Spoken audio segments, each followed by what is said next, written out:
Okay, it looks like we have quorum. Councillor Carroll isn't here yet, but we do have quorum. So, good afternoon. My name is Councillor Gord Perks, and I'm the Vice Chair of the Budget Committee. We have quorum, so I'd like to call this meeting to order. Welcome, everyone. Although we may be meeting in different locations today, the Budget Committee would like to acknowledge that the land we are meeting on is the traditional territory of many nations, including the Mississaugas of the Credit, the Anishinaabe, the Chippewa, the Haudenosaunee, and the Wendat peoples, and is now home to many diverse First Nations, Inuit, and Métis peoples. We also acknowledge that Toronto is covered by Treaty 13 with the Mississaugas of the Credit.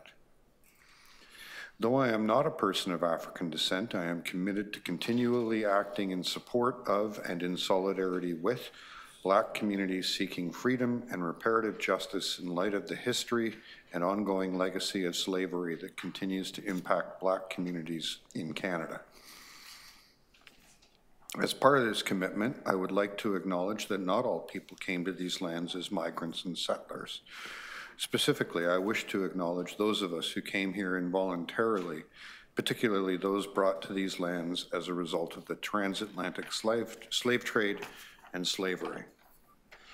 In support of the City of Toronto's ongoing efforts to confront anti-Black racism, I pay tribute to those ancestors of African origin and descent. Today's meeting is being held in person in Committee Room 1 at City Hall. Members of the public who are registered to speak are in the room with us and also on video conference. This meeting is being live streamed and you can find the link on toronto.ca/council. Are there any declarations of interest? Seeing none. We are meeting today as a subcommittee of the Budget Committee. Councillor Shelley Carroll, Councillor Chris Moyes, and myself are members of one of two budget subcommittees that have been established to hear public presentations. Our City Council colleagues, Deputy Mayor Jennifer McKelvey, Deputy Mayor Amber Morley, and Councillor Lily Chang are meeting right now at the Scarborough Civic Centre to hear public presentations on the budget. We have approximately 90 speakers signed up to speak to our 3 meetings today at City Hall, plus another 40 registered at the Scarborough Civic Centre. I want to thank everyone who registered to speak to the Budget Committee. For those who are speaking today, here's how our process works. We have speakers in person and online. If you are online, the video conference host will activate your microphone and you can turn on your video if you'd like. I will call each name on the list in order. You will have 5 minutes to speak to the Budget Committee. After you speak, please stay with us because members of the committee may want to ask you questions. After any questions from the committee, you may stay and listen or follow the rest of the meeting on YouTube. The clerk has received emails and communications from the public about the 2025 budget. Those communications are being made available to members on CMP, the clerk's meeting portal. I encourage the public to send their comments to the Budget Committee through the budget process by emailing buc@toronto.ca. This is the public's opportunity to speak about the budget. This is also our opportunity to consider your comments and input before we make our recommendations to the Mayor. We appreciate you taking time to participate in the budget process. Our first deputant is Tim Wilkie. No, sorry. Oh, not Tim. No, wrong list. I'm on the wrong list. Wrong list. Uh-oh. What day is it? Our first deputant is Jawad Kassab. Hi, Jawad. Go ahead. You have 5 minutes. Thank you very much for this opportunity. Councillors and city staff, my name is Jawad Kassab. I represent the Shelter and Support Board Advocacy Coalition. I'm very grateful for this opportunity to speak to you. First of all, I'd like to thank our shelter and support sector workers. Today is, in fact, the Appreciation Week for emergency shelter and homeless service workers. We are here today because we love these workers. We appreciate the work that they do. And quite frankly, we'd like to see community-operated shelters paid better. The wages that they're paid currently simply do not match the city-operated wages. And the community sector has stepped forward to speak to the city about the inequity between community-operated shelters and the funding for wages and city-operated shelters. So we thank all homeless service workers during this Appreciation Week. We love them, we thank them, and we are working to make things better for them. We are working together with the city to strengthen the shelter and support sector. We're building community care together. The SSBAC, the Shelter and Support Board Advocacy Coalition, was founded by Fred Victor Board of Directors in 2023. This is a board-led volunteer coalition. We're interested in effecting systemic change in the shelter and support sector by mobilizing board directors, volunteers, the community voice. These are the members currently of the Shelter and Support Board Advocacy Coalition: Fred Victor, Dixon Hall, Five House, and so on. We're also working very closely with the Toronto Shelter Network and the Ontario Nonprofit Network. Defining the wage challenge. This is the wage challenge as we see it today. There's a lack of wage parity with city staff. So city-funded shelters staff are paid 25 to 30% more than community-operated shelters. And community-operated shelters provide 75% of shelter and support services in the city of Toronto. So 25% is provided by city-funded shelters, 75% is provided by community-operated shelters. There is a significant disparity in wages between folks that are working for the city in city-operated shelters and those that are working in community-operated shelters, such as Fred Victor, Dixon Hall, and so on. These wage disparities pose enormous problems for delivering client service. Community-operated shelters are competing with and losing talent to municipalities and the private sector. There's significant staff turnover in community-operated shelters, heavy reliance on temp agencies, recruitment and training impacting shelter client services and costs. This data is from the City of Toronto. Frontline staff in the community-operated shelters receive $53,000 annually. City-run and operated shelters, the frontline staff are paid $69,000. That is 24% difference in wages. Managers are paid $73,000 in community-operated shelters, and city wage for managers in the city-operated shelters $104,000. This is 30% less. So we in the community-operated shelters are at $73,000 and manager. The city wage is $104,000. So this cannot possibly be fair. Folks are doing the same job, the same work, the same responsibilities, and yet the city is funding these community-operated shelters inadequately to be able to fund our staff at the same or comparable wages to those that are paid by the city. Impact on inadequate shelter funding. Here is the impact that I've just mentioned: recurring recruitment, staff health, sick days, impacting business continuity, and so on. The cost of temp agencies to maintain shelter services is significant. One of our agencies in the coalition, there's 19% of the budget that is going into temp agencies to actually look at hiring staff to provide the service. There's significant staff turnover. You have two agencies in the coalition that are noted here. There's 19% turnover in one agency and 18%. These are just examples. There's high staff turnover, frequent use of temp staff, organization instability, employee health, and impacting service delivery. The impact on racialized community cannot go unnoticed. Most folks that are delivering shelter services are in fact racialized and in fact women, and the impact of low wages on these women is substantial and significant. This really needs to be addressed. We realize that the city has a commitment and is beginning to address these issues, and so has begun to look at this issue, and we are grateful for the effort that they're making. We are asking, really based on public consultations, which are 67% want the city to invest in affordable housing and shelter services. We're asking for the city to move from $7 million, which is the enhancement to shelter in the community sector, to $14 million. We're asking you to double your commitment in the budget and move from $7 million, which we are very grateful for, to $14 million, which is to be applied to all community-operated shelter staff. More investment is needed. I'm going to need you to wrap up, because I was letting you get the ask on the table, but I really need you to wrap up. I'm done. 75% of frontline client care services in Toronto is provided by community-operated shelters, And we need more investment in order to build a healthier, stronger City of Toronto, fair wages, and better and more services for the homeless. Thank you for your time and attention. Okay, thank you. Are there any questions? Seeing none? Okay, thank you very much. Thank you. Thank you. And thank you for this presentation. These are the things that don't disappear.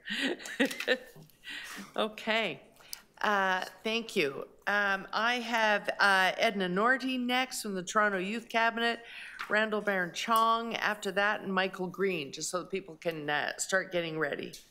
Yeah.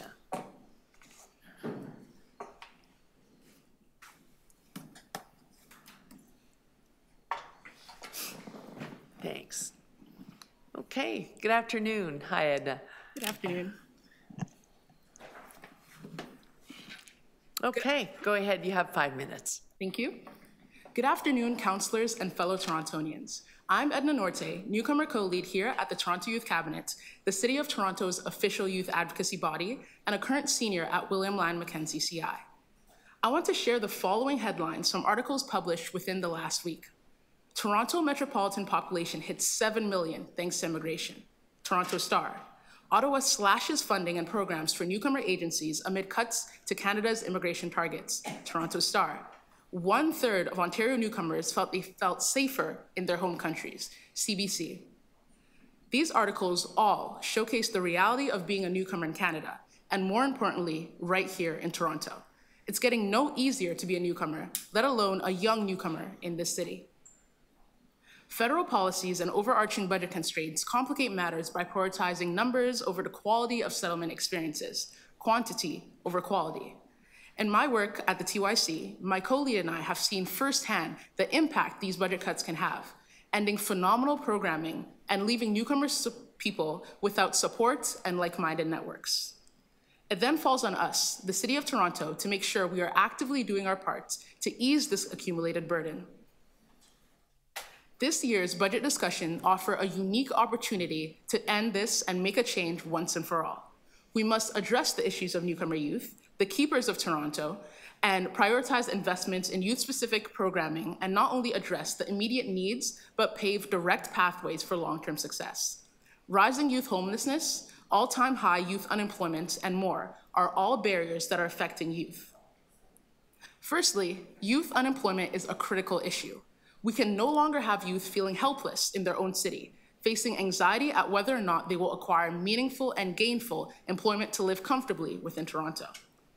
Youth unemployment in the GTA has jumped from 13.2% in January 2024 to 19.8% in July. Racialized youth in particular faced 20.5% unemployment in 2022, which was far above the 15.7% for non-racialized youth, with Black youth disproportionately being impacted in 2024. Initiatives such as the Toronto Youth Cabinet's goal of creating 10,000 jobs for young people really highlight the importance of prioritizing youth employment in this year's budget. Programs will provide meaningful work opportunities, equip youth with essential skills, and reduce the alarming rates of youth unemployment. As a senior myself, it seems like life is right at the front door, and I'm working hard to try my best to secure a future. My parents and I were newcomers, and I will not allow their hard work and sacrifices to provide a life for me in Toronto go to waste. As a young person in the city, I want a good career, and I want my own home one day, much like everyone else. In addition, Toronto's shelter system is currently operating over capacity, turning many young people away. The city has made efforts to address this crisis, such as temporary and repurposed shelter spaces, but much more needs to be done to address this growing demand. In 2024, over 11,000 individuals, including a disproportionate amount of youth, young people, refugees, and more, relied on the city's shelter systems every night. Meanwhile, affordable housing developments have lagged behind their targets, with only 25% of the planned units being completed since 2020. The facts are all right here, and I urge this committee to act now with youth in mind. Increased funding for housing, youth employment programs, and education initiatives are not just investments in newcomer youth, but it's an investment in Toronto's future. By addressing these challenges head-on, we can build a city where every resident feels comfortable in this city, regardless of where they come from, and feels empowered to contribute to our collective success. But most of all, call Toronto home again. Thank you so much, and I am open to any questions that you may have for me. Thank you. Are there any questions for Ms. Norte? Seeing none, thank you so much. Can I just ask, did you submit that in writing?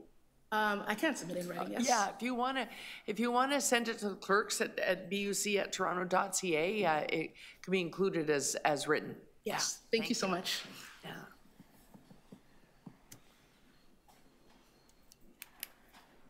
Okay, Randall Barron Chang. Okay, welcome. Thank you. Good afternoon, and thank you to the esteemed members of the Toronto Budget Subcommittee. My name is Randall Barron Chong. I'm a CPA CA, but I also sit before you as CEO of BizBridge, an AI company that is helping business owners navigate history's greatest transfer of ownership, and as the founder of North Star DAO, a nonprofit, nonpartisan organization that advocates for emerging tech founders.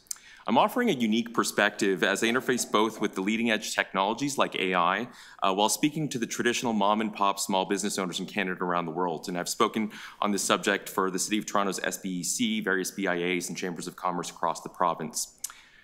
I want to set the stage for a scenario, one that can play out as a once-in-a-generation opportunity for abundance, or as chaos for our society, economy, and communities. In the 1920s, my grandfather left China to seek a new life in Canada, and living his version of the Canadian dream, he started out the Manhattan and then after the Americas restaurant, feeding hungry customers right next to Elm Street's bus station next door. But when it came time for him to retire in the 1960s, none of his sons wanted to take over the business, so he ended up selling it to some other guy who ran it to the ground after a few years and leaving 75 people unemployed and a hole in the community. And while this is my family's story, it's by no means unique, because we're facing a succession tsunami where, according to the Canadian Federation of Independent Businesses, over 76% of all small to medium businesses need to find new owners because of the boomer retirements that are coming over the next 10 years. That represents roughly 1.2 million businesses across the country.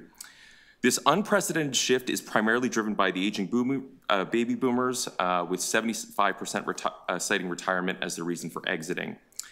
However, a staggering 91% of these owners do not have a formal succession plan in place.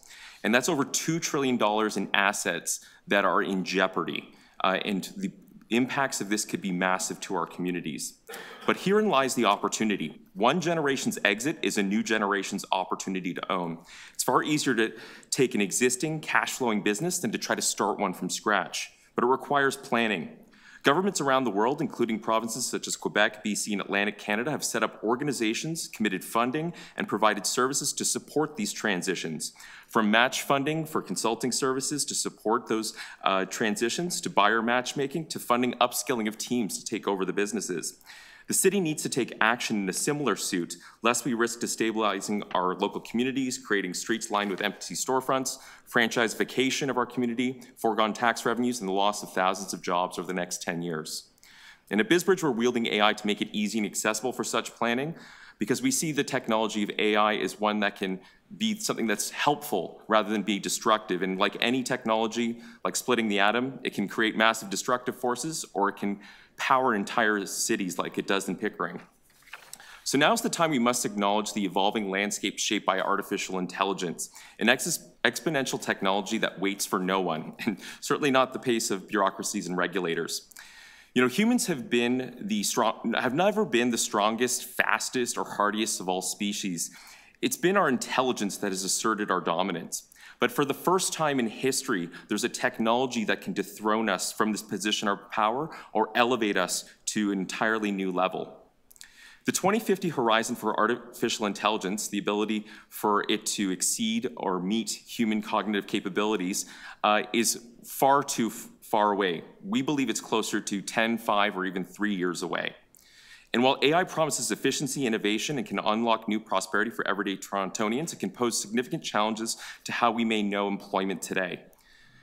The projections indicate that AI could replace approximately 92 million jobs by the end of 2030 around the world, while simultaneously creating 97 million new roles, leading to a net gain of around 12 million jobs globally. And the reality is that the GPT that you play with today has roughly the intelligence of an undergraduate researcher. Meanwhile, Sam Altman, CEO of OpenAI, was in Washington, D.C. this week, unveiling an AI that has the intelligence of a PhD-level researcher. And this is going to be consumer grade and ready for market over the coming years.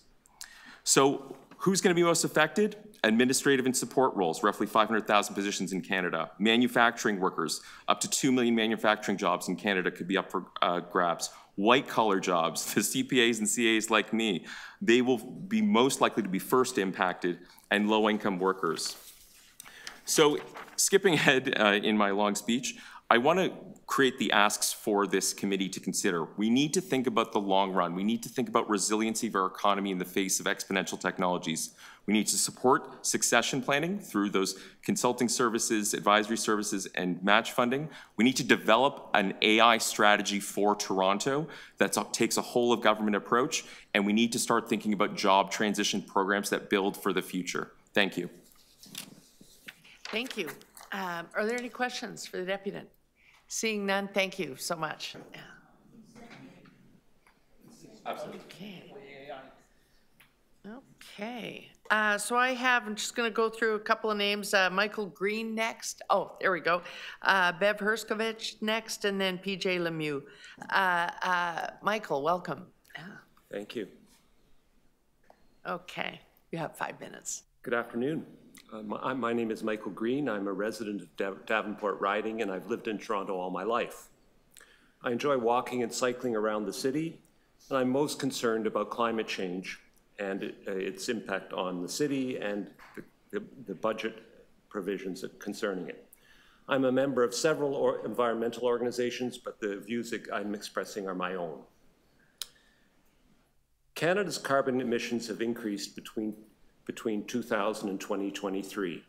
Our per capita emissions are, as of 2022, are the highest in the world, save for some Gulf states and some small island nations. Toronto's record is not as abysmal as that, but emissions went up between 2022 and 2023, and we are nowhere near on pace to reach our transformed TO goal. The effects of our inability to reduce emissions over a period of decades are very visible to Torontonians. Wildfires in BC, Alberta, Ontario, and Quebec, and now Los Angeles, extreme heat in British Columbia leading to hundreds dead, and flooding in Etobicoke and in the Don River Valley. In addition to the obvious threats to life and health, these consequences of climate change lead to direct financial losses to those afflicted and increased insurance costs for all of us. So what can the city do? Raise property taxes to pay for good programs in housing and transit, and the city has done that. Well done. Thank you, and this proposed budget does that. 2, implement a commercial parking lot levy to pay for expanded rapid bus lane infrastructure, particularly to underserved areas of Toronto. Also, to fund expanded bike infrastructure to allow people to get to transit hubs and more and better bike storage at those hubs. The commercial parking lot levy is a very important thing, and its implementation by Toronto City Council, the slow pace of it is the one thing that I can point to with surety and say, this is something that is long overdue. It comes, I'm aware, before the Executive Committee on January 28th, and hopefully it will come into being soon, very, very, very soon. The second thing that I'm asking is that the city begin the process of planning for municipal heat. This is not a well-known thing. Between 55% and 60% of the city's GHG emissions come from heating and cooling of buildings. We use natural gas to heat our buildings in the main in the winter, and electrical air conditioning systems to cool our buildings in the summer. This is an outdated and inefficient system for a big city, and we need a plan to move away from it. We now have ad hoc projects at the whim of the private sector, but no overall city municipal heating plan. Some of these projects are excellent examples of what can be done. The project at Toronto Western Hospital to use wastewater heat to power heating and cooling, on its campus is one example. But the conversion off gas will take into the next century if the city relies on the private sector. It needs to show leadership and exercise as much authority as possible, and it begins with a plan. The same way the city has a transit plan, it needs a heating and cooling plan. These heating plans are already mandatory for cities and towns with populations of 45,000 or more in the European Union. The plans contain specific information about what is possible in each local neighborhood, giving heating and cooling sources that we in Toronto mostly presently waste. What are those sources of heat? Well, the two big ones are wastewater and waste heat at subway stations, among many others. Cities in the United States are moving forward on this with the support of their state government. Let's get started on our own municipal heating plan. Thank you, and any questions? Okay, thank you very much. Are there any questions? Councillor Sachs. Yes, thank you very much for deputing on climate. Speaking of the parking levy, you might have noticed that the staff report says we should just sit on our hands and wait until the province decides that maybe they might help us do a parking levy someday in the future. Do you think that is a realistic and appropriate approach? No. Tell us more. I do not think that this is the commercial parking lot levy proposal has been around, I understand, for approximately 10 years, maybe longer. Perhaps you know the answer to that question. And it's something that is a mystery to me, and waiting for the province. Given the current attitude of the province, you might say, it seems to me to be not likely to succeed in actually getting. Have you seen any evidence during the premiership of Mr. Ford that he would support making driving more expensive? None. Thank you. Thank you. Thank you. Thank you, Mr. Green.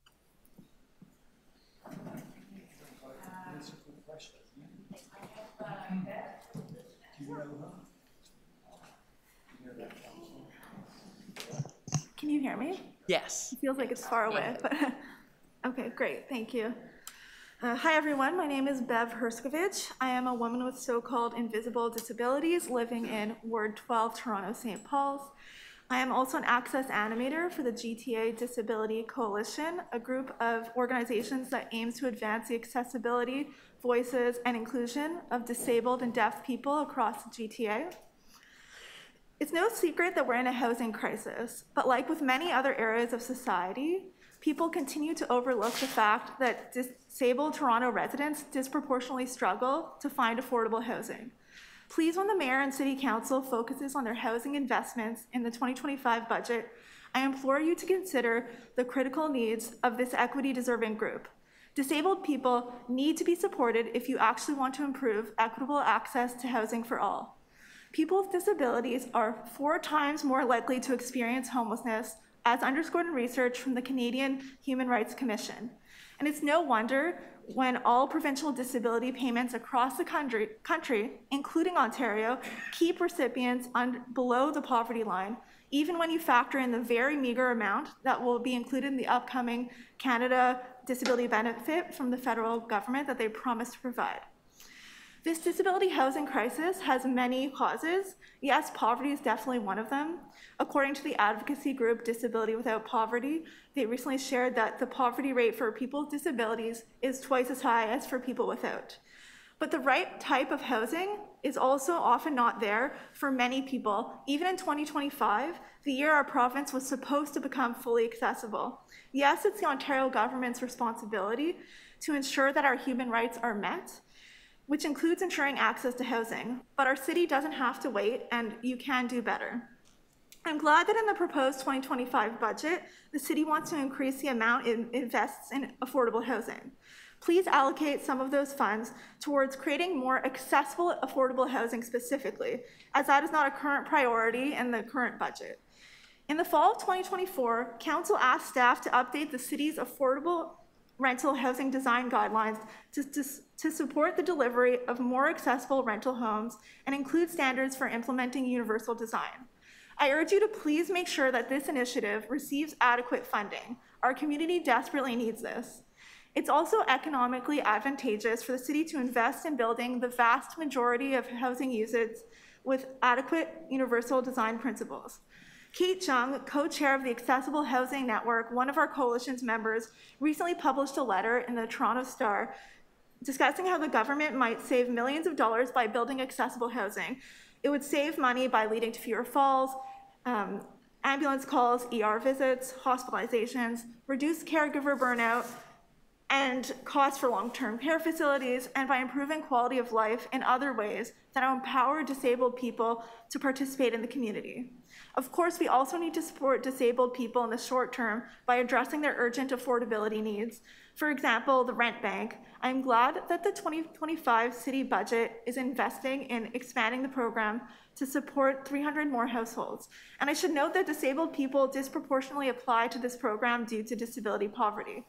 But given how many people are struggling in the city, the current allocated amount is not enough. I urge you to please increase allocation beyond the proposed $8.2 million increase to address escalating need, perhaps shifting funding from the police budget to do so.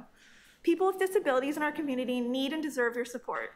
Please start with committing to ensure we can access homes that address our diverse needs. And because I have a little extra time, I'll also add that when it comes to coping with the climate crisis, I know that Council's been talking a lot about implementing a maximum temperature bylaw, and this is really important, especially for disabled people who are disproportionately affected by issues like air quality or increased heat, people who get sick. So please make sure you can throw as much money towards this as possible this year, and ideally before the summer. I know that might not be realistic, but whatever you can do to create temporary measures to help, people need that too. Thank you for listening and for your important work. Okay, thank you very much. Are there any questions? Seeing none, thank you so much. Okay. PJ Lemieux.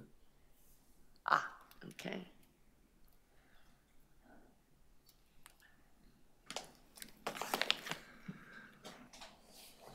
Good afternoon. You got 5 minutes. Yeah. Good afternoon. My name is PJ Lemieux. I'm a 20-plus year paramedic with Toronto Paramedic Services.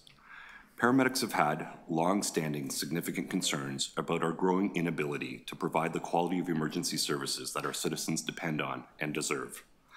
I'm encouraged by Mayor Chow's public announcement on January 13th that included an emphasis on the need to properly fund EMS.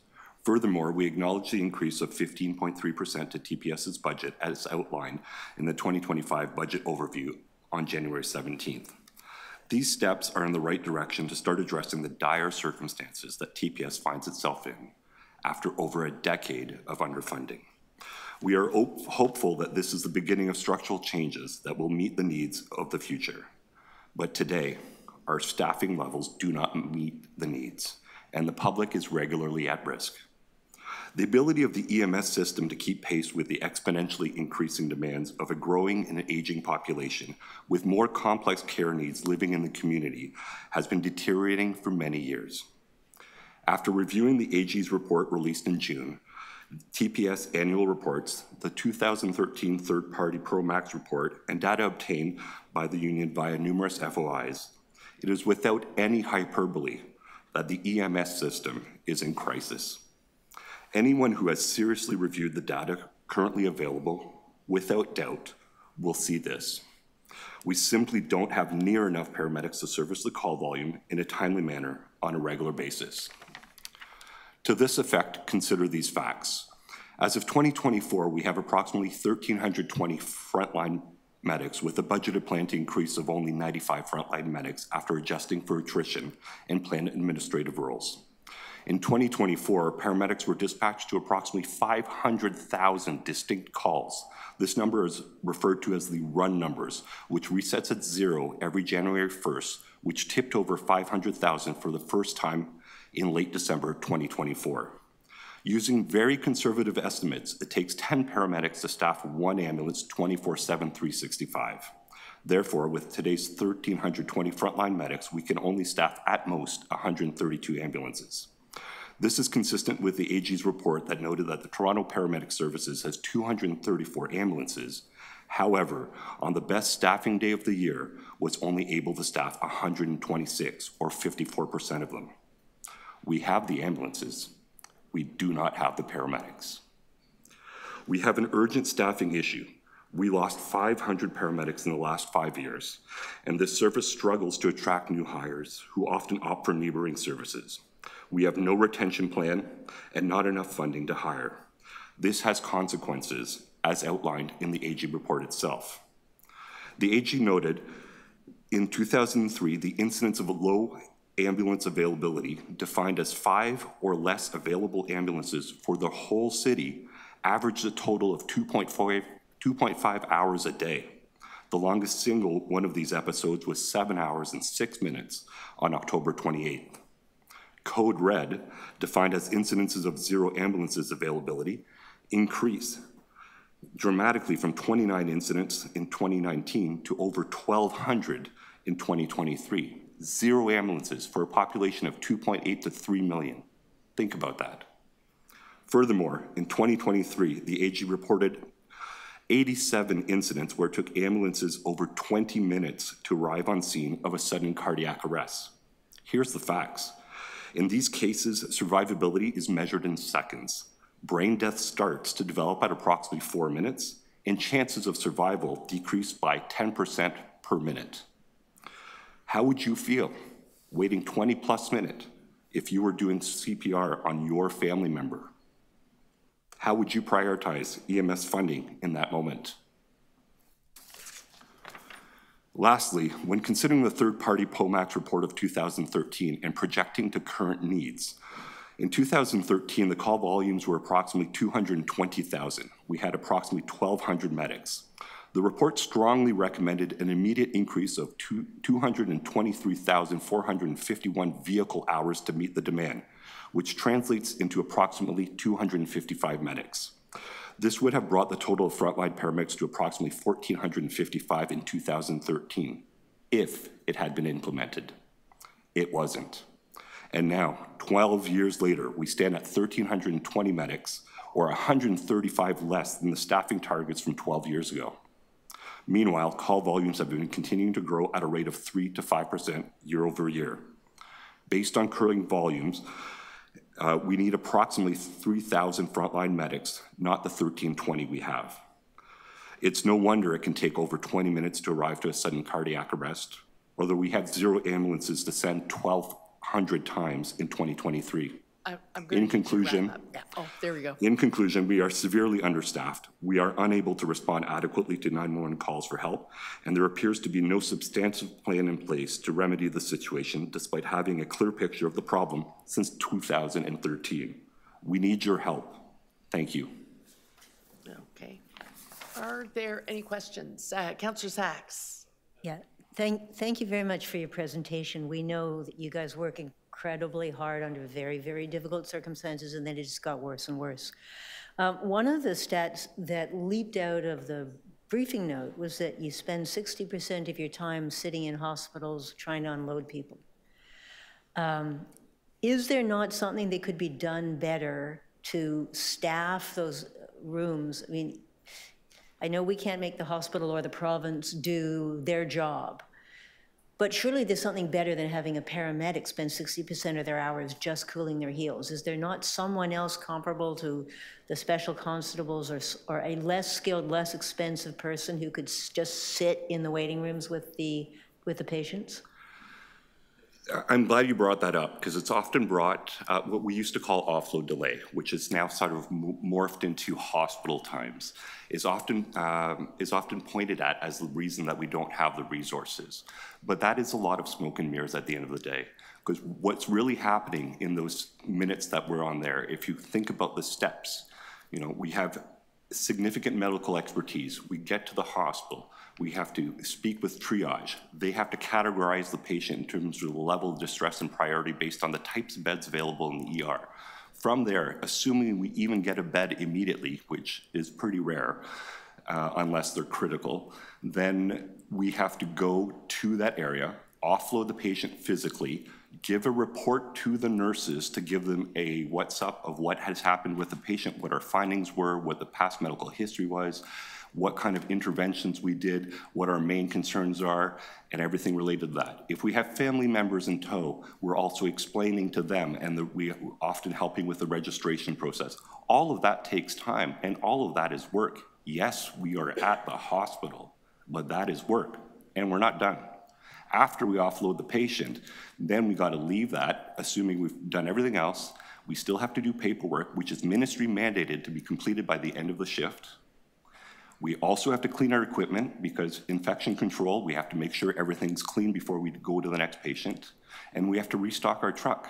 And the last 15 minutes of what they call after transfer of care time, patient transfer of care time, we have portable radios. Even though we're in the hospital, we are available to take calls. Hospital time is not the issue. That is smoke and mirrors. And yes, if the hospital was better funded by the province, they could make a small impact on that, not a big one. Okay. Is it possible to reduce the strain in your members by having staff, even city staff, stationed in the hospital? Would that help? I don't believe so. And the reason being is that you need a certain amount of medical training to be able to understand the type of patient that you have sitting in front of you, to understand what the risks are, to understand what the vitals mean, to understand a deterioration in patient care. You can't just put anybody doing that. It has to be either a qualified paramedic or a nurse. Otherwise, there's a lot of other issues that would come from that. Okay, thank you. Okay, thank you. I just have one. Are you aware? We've done a one-time increase last year. I appreciate the previous decade, but we're into a new administration. So we've done a one-of increase in 2024. We're doing another one-of increase this year. We have asked Toronto Emergency Services to prepare a multi-year hiring plan, similar to what we've negotiated and agreed to with Toronto Police Services. Are you aware that that request is there and outstanding? Yes, I am. I know that this year's budget increase relative to previous years is significant, and we do appreciate that. But what I'm sounding the alarm on is, at the end of the day, we are 10 years behind of our staffing levels where we need to be. That's why we're asking for a multi-year hiring plan of the entire division. I'm surprised they don't already have it ready, to be honest. They've been staring at the same numbers as I have for decades as well. I look forward to it with great anticipation. Thank you. Me as well. Thank you. I have a file here with background data and references. Clerk will come and get that from you. I don't see Matthew Taub present. Is he virtually attending? Is Matthew Taub here? Sorry, Anna.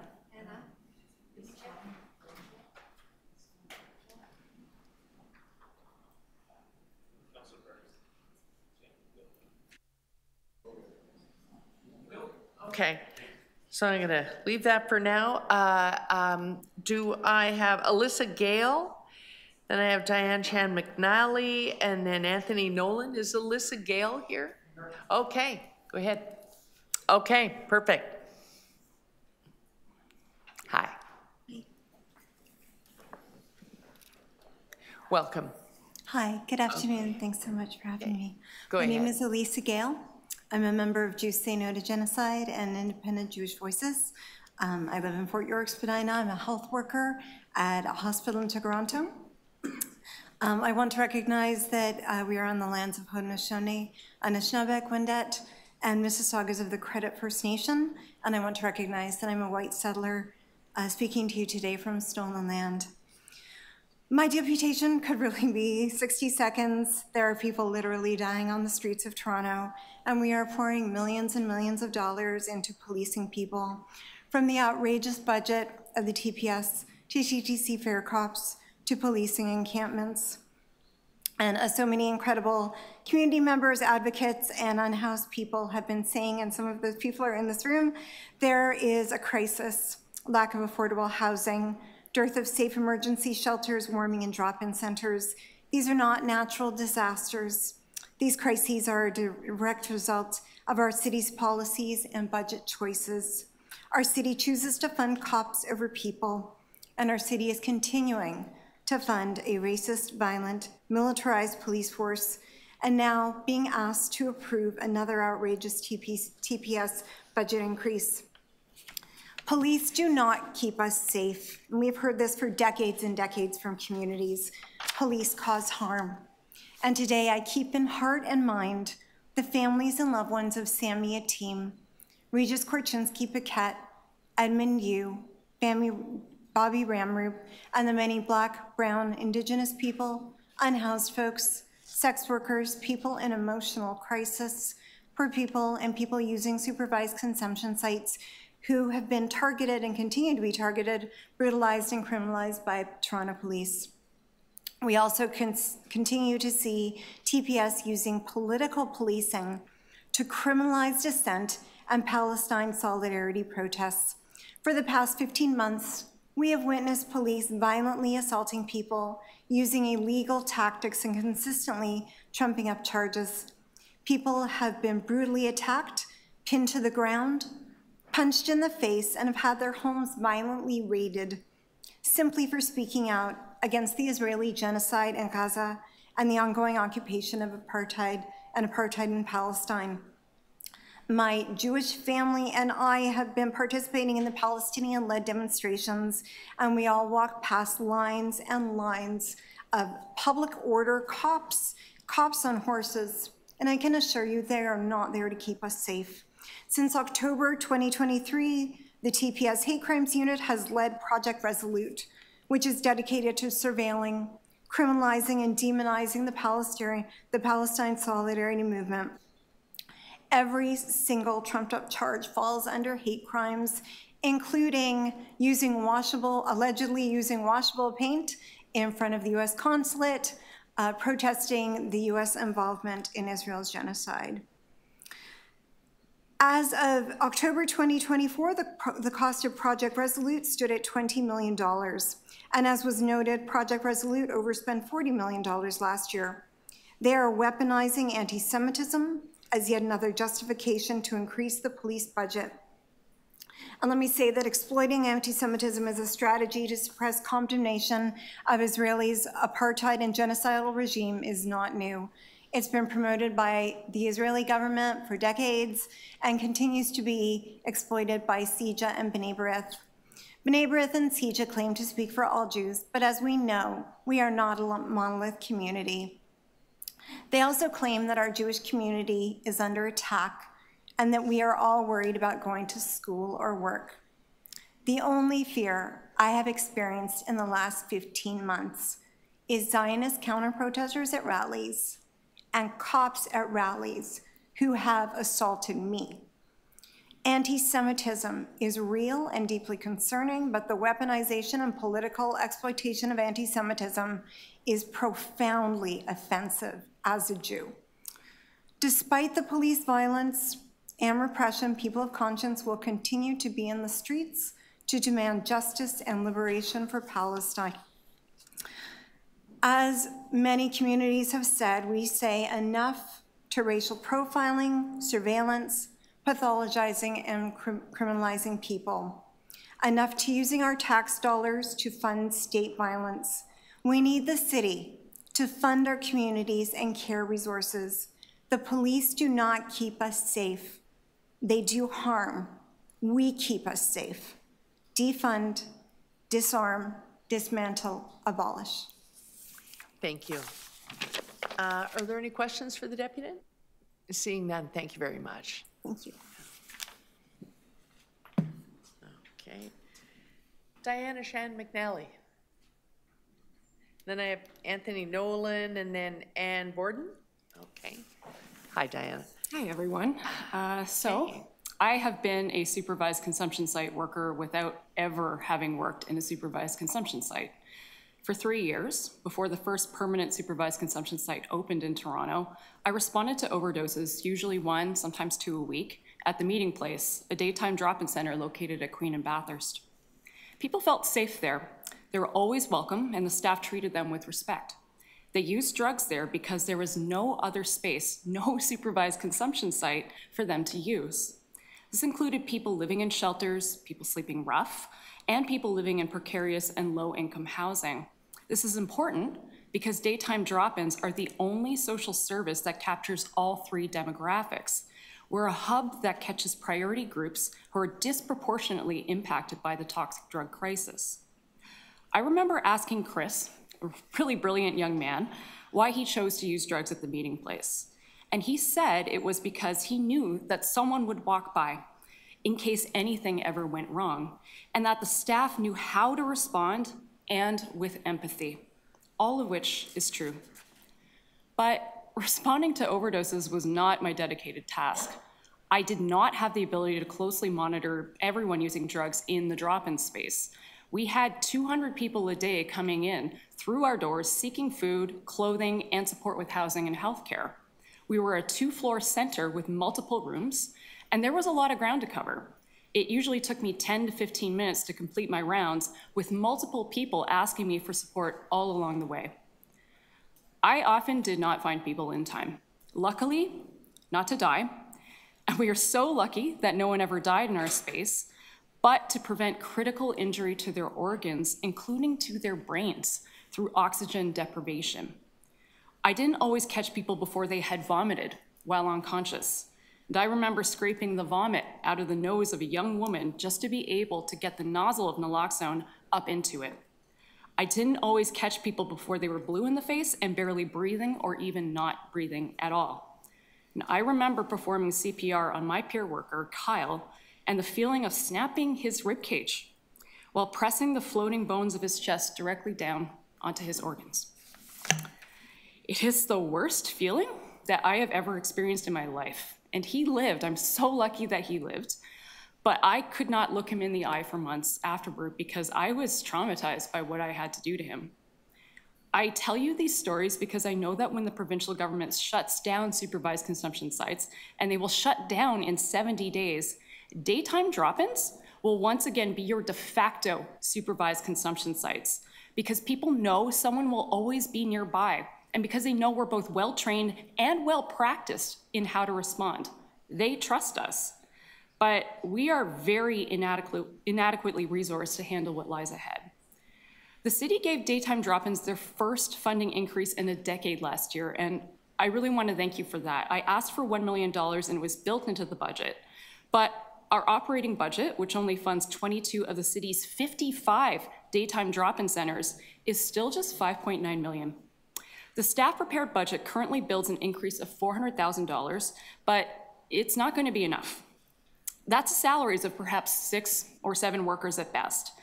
And I'm asking that you consider increasing the funding for daytime drop-ins to at least $3 million, or by at least $3 million, in order to substantially increase the number of community harm reduction workers in daytime drop-in centers, people who can be more dedicated to ensuring that no one dies from an overdose in our spaces, and who can reduce the number of critical overdose-related injuries like brain damage. And this is an under-discussed consequence of an OD. As well, responding to overdoses is really, really traumatizing. I know because I am living it.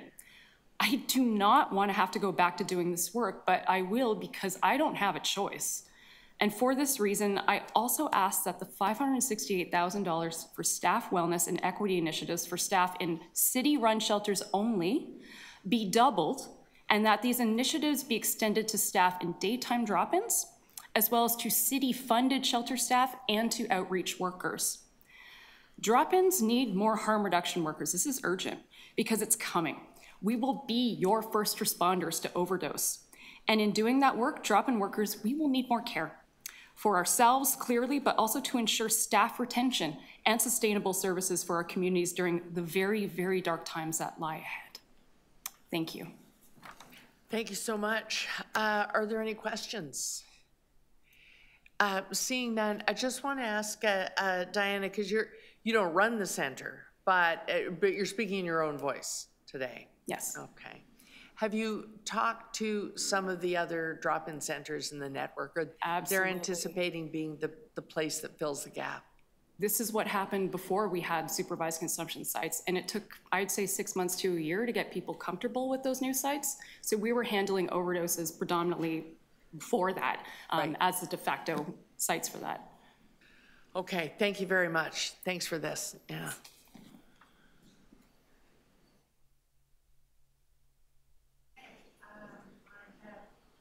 Anthony Nolan is next? Okay.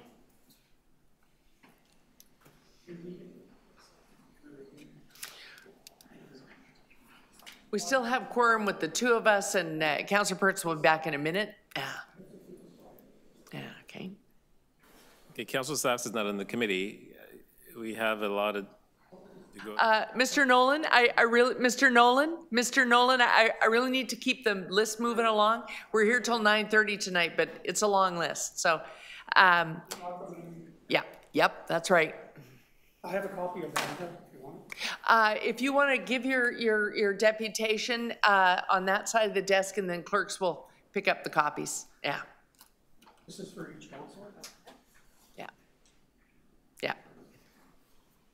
And here? That's right. That's right.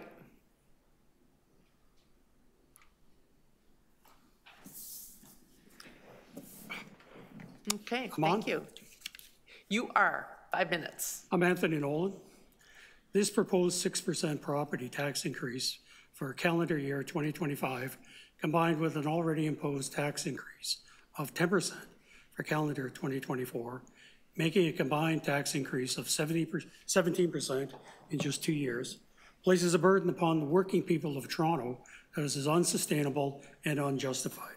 In 2025, working people are being ground to dust by inflation and taxes. The city's rationale for these tax increases are based on 4 major untruths, things that simply aren't true. The mayor's office has claimed that tenants will not be subject to these tax increases. 40% of all tenants in Toronto live in secondary rentals, that is private houses and condos, which are subject to the full force and weight of these tax increases. Private landlords will not simply eat these increases. They will be immediately passed on to the tenants, and that's hundreds of thousands of people. Such a claim otherwise is untrue. The mayor's office has also claimed to have achieved millions of dollars in efficiencies in its administration of city budgets, the use of stopgaps in hiring, allowing positions which normally would be filled remain vacant temporarily as an emergency measure till new monies are available. Thus, for a brief moment of time, this allows the mayor's office to claim to reduce the costing of the budget for the city's salary and benefits. All these positions, hundreds of them, will be filled once the tax increases are approved by City Council. Any claim to these alleged permanent efficiencies is therefore untrue. The third and fourth untruths are included in the claim that Toronto civil servants and bureaucrats are working from home. Any citizen who has had the misfortune to have to do with the city on any matter, large or small, knows that emails sent are never responded to. Surface mail is a total waste of time. Phone calls to the city are never, ever answered by an actual live person, going straight to voicemail. Such calls are hardly ever responded to. In fact, most of the agencies and departments' computers advise that the voicemail is pretty well permanently full, so citizens can't even leave a message. The fourth untruth is at home. Civil servants and bureaucrats are not at home. We know anecdotally, because we hear the stories, that the city's far too many senior bureaucrats and senior staff spend their spring and summers at their cottages during the work week. In the winters, they're at their ski chalets. The rest spend their days at the mall, working in their gardens, or working at their other real jobs. It should be noted, in the interest of complete honesty, that a significant minority of civil servants and senior bureaucrats are not just not at home, they're in fact not even in Canada.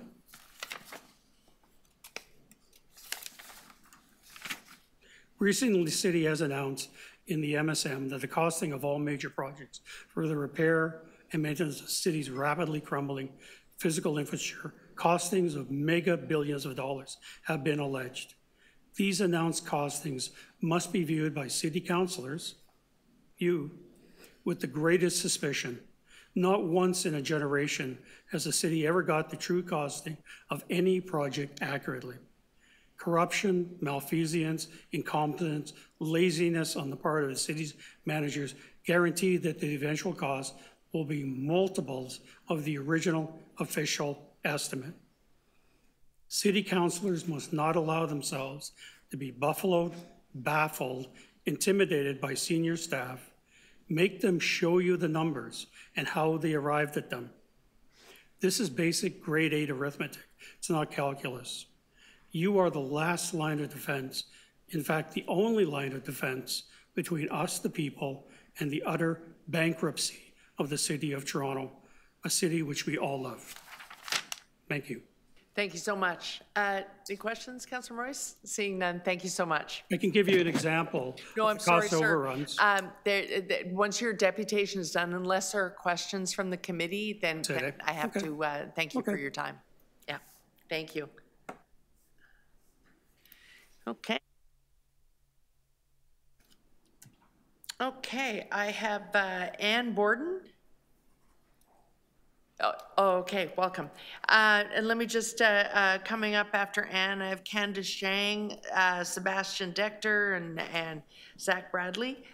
Ann, welcome. Okay. Hi, can everyone hear me? Yes. Great. 5 minutes. First of all, I want to say thanks for all the time that you put into the budget and everything that you do for our city. It's a tough job. I heard you staying late tonight. It's great that we're here today, though, and it's wonderful that we can be having democracy in action.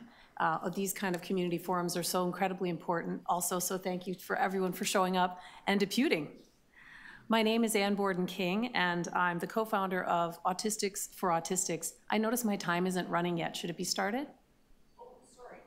That happens sometimes if I hit the button by accident. I hit it twice. There you go. Great. Thanks for pointing it out. You might have bought an extra minute. Yes, so I'm the co-founder of Autistics for Autistics Self-Advocacy in Canada. We are an autistic-led and run organization. We advocate for all autistic people, including non-speaking people and people with intellectual disabilities. And we're also members of the Disability Coalition of the Greater Toronto Area. I agree with what Beth Herkovitz, I believe her name was, said earlier when she said our city doesn't have time to wait for the province to get itself in gear. I don't think any of what people are talking about today are particularly partisan issues. It's really about money, collaboration, cooperation, and it's about the budget and where the money that the city does have is allocated. Autistic and intellectually disabled adults always seem to be the last in priority for budget initiatives. And we get told year after year, well, this year we have to focus on XYZ. Next year we'll do the new innovative programs for autistic people and disabled adults next year. Except we're told that every year. And since deinstitutionalization, which was half a century ago, Canada and the City of Toronto have not caught up with what the rest of the world is doing, particularly in the United States, to be help to people that are autistic or have intellectual disabilities. We still have group homes, and these are what we call the small I institutions.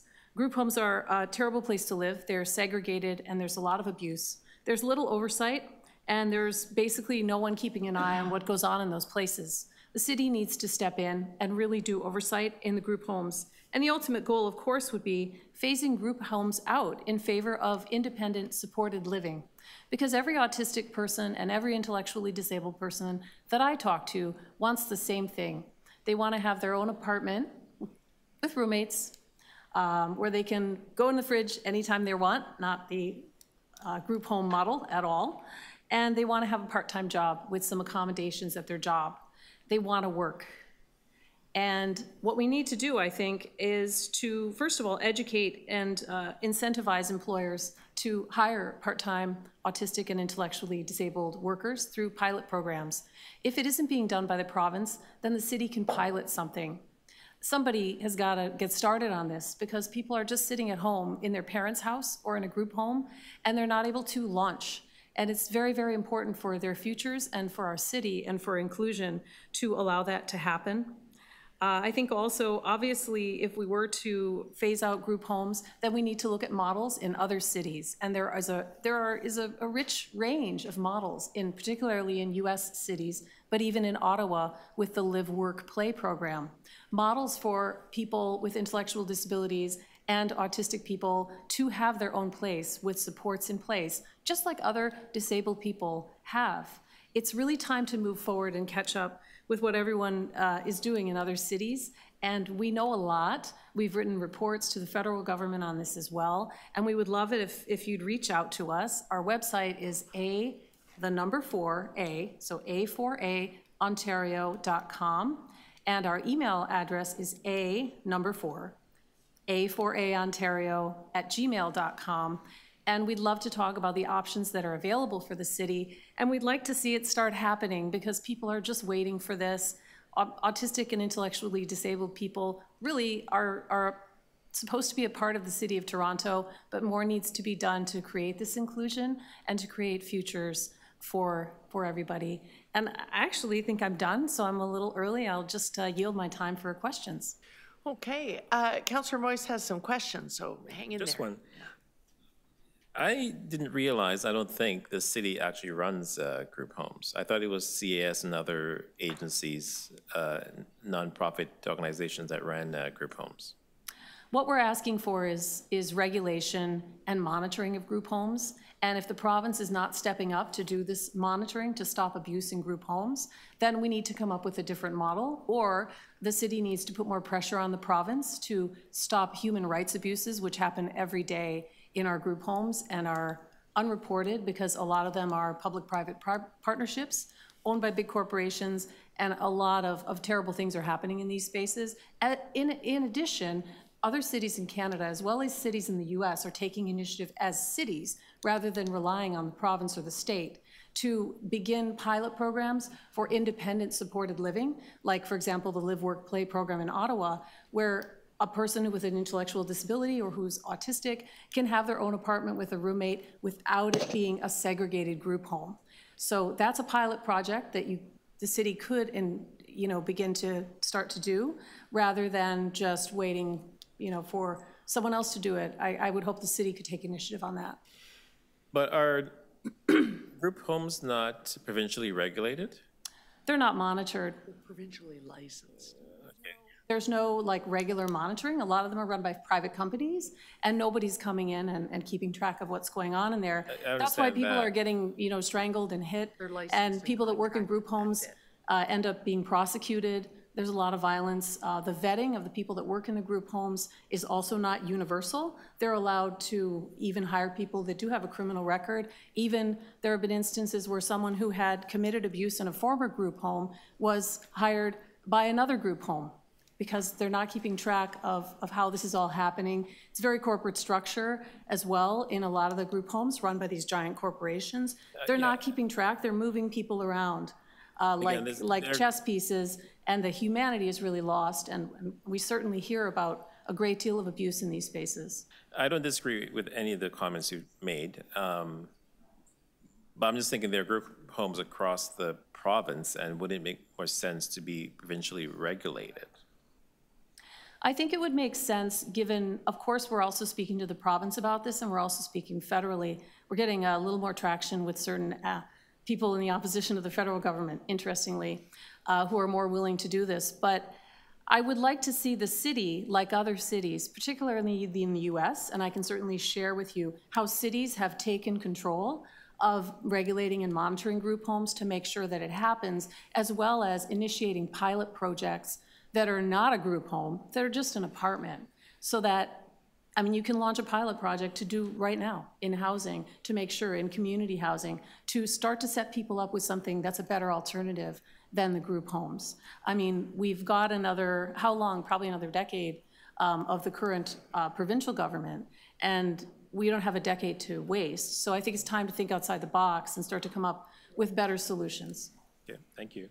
Okay, thanks, Councillor Moyse. And thank you so much. Okay, thank you so much. Okay. Okay, Candace Shang. Should I have Candace? Is Candace here? Or virtual? No? Okay. So I'm going to hold that one out. Sebastian Dechter. I did see, yes, there he is. Sebastian Dechter. And then after that, I will have Zach Bradley and Peter Schur.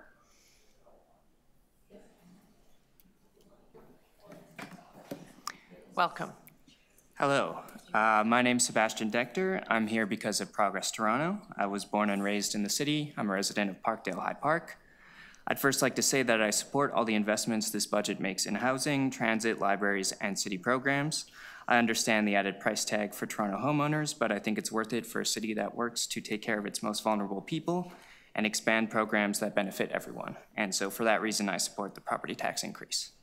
However, I want to address the $46.2 million budget increase to the Toronto Police.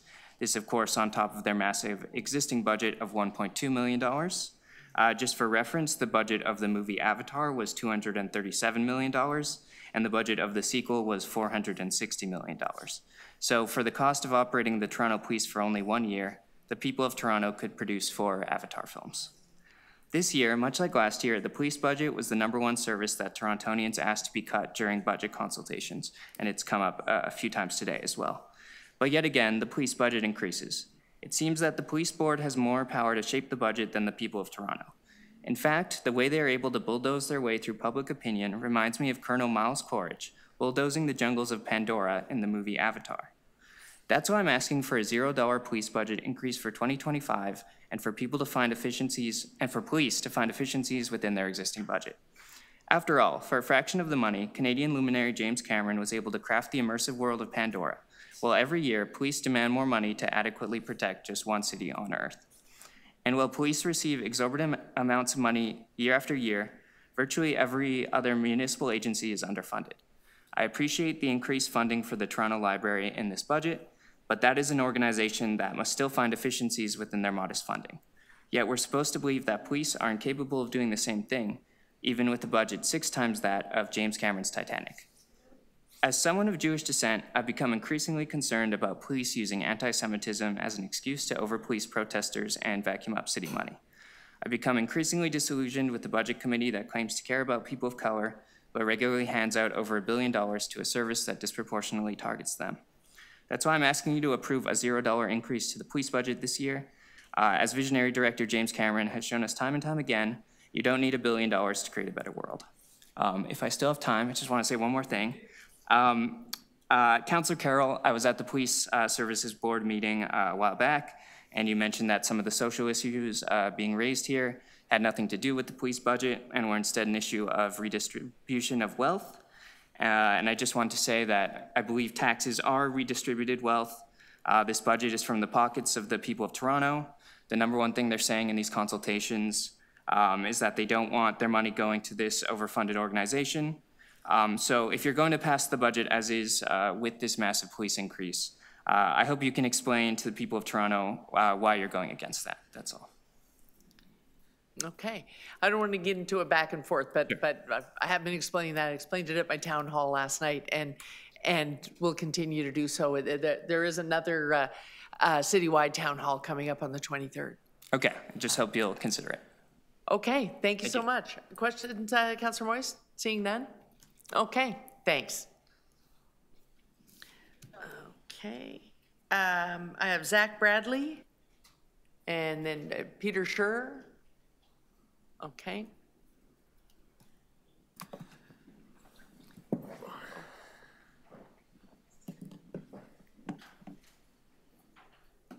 Okay, go ahead. Hi there. My name is Zach Bradley. I'm the co-director of the Kensington Market Community Land Trust. Here today on behalf of the Kensington Market community and here to advocate for the multi-unit residential acquisition program. I assume you both know, but for everyone in the room, the multi-unit residential acquisition program, also called MURA, is a program from the City of Toronto where funds from the City of Toronto go towards nonprofit community-based partners to acquire existingly owned, privately owned land that is deeply affordable, and it allows the nonprofit organizations to continue to own, preserve, and protect the affordability. The City of Toronto's own reports have shown that for every new affordable rental we are building, we are losing 18 in the way. Most government programs at the federal level support development and construction of new housing, but there's very, very little available for any organizations in Toronto to acquire and preserve the existing affordability. The only program available right now is MURA. So I'm here today to express my support for the program. I think when something works, you need to stand up for it, you need to fight for it. How MURA works is for every unit you wish to protect, the city will give you $200,000. If you wanted to build a new unit in Toronto, you're looking at about $500,000 a unit. So from a budgetary perspective, it's a very, very strong investment for the city of Toronto to support this work. Last year, which was the 4th year that the MURA program was around, the city invested a record amount of $100 million. That is amazing. They were able to protect around 700 rental units in the city of Toronto. As an organization that owns 12 residential units in Kensington Market, we know that those units are protected now for generations. We have an agreement with the City of Toronto for a 99-year agreement. So that's 99 years of affordability that those will be protected. The 700 units that were acquired or going to be acquired from the funding last year will be protected for 99 years. That's generational change. I think it goes beyond just the one unit that you protect. It has a community-based impact. So when we see this, we say the city's investing money into the communities, or they're not giving grants, they're not giving money away. When you preserve and protect an existing affordable unit, you have a benefit on community health, on the local economy, on reducing impact on shelters, and on healthcare, and on the police budget as well. So why am I here? I'm here because this year we're seeing a massive drop. Based off what I've seen so far, numbers started off pretty low. Then it was said, okay, there's going to be 18 million invested, and then now, just as of today, I've heard from Councillor Perks that it's going to be closer to 30 million invested this year. My question to the Budget Committee and to City Council is, did we solve the housing crisis? Because I'm pretty sure we didn't, and I'm pretty sure we're just as screwed as we were last year, and we need to continue to make this action. So my request is that we continue to see somewhere closer to 100 million into this program. However, even just 10 million more is a massive improvement, because at $200,000 a unit, every 200,000 you put into this program, you're saving another unit.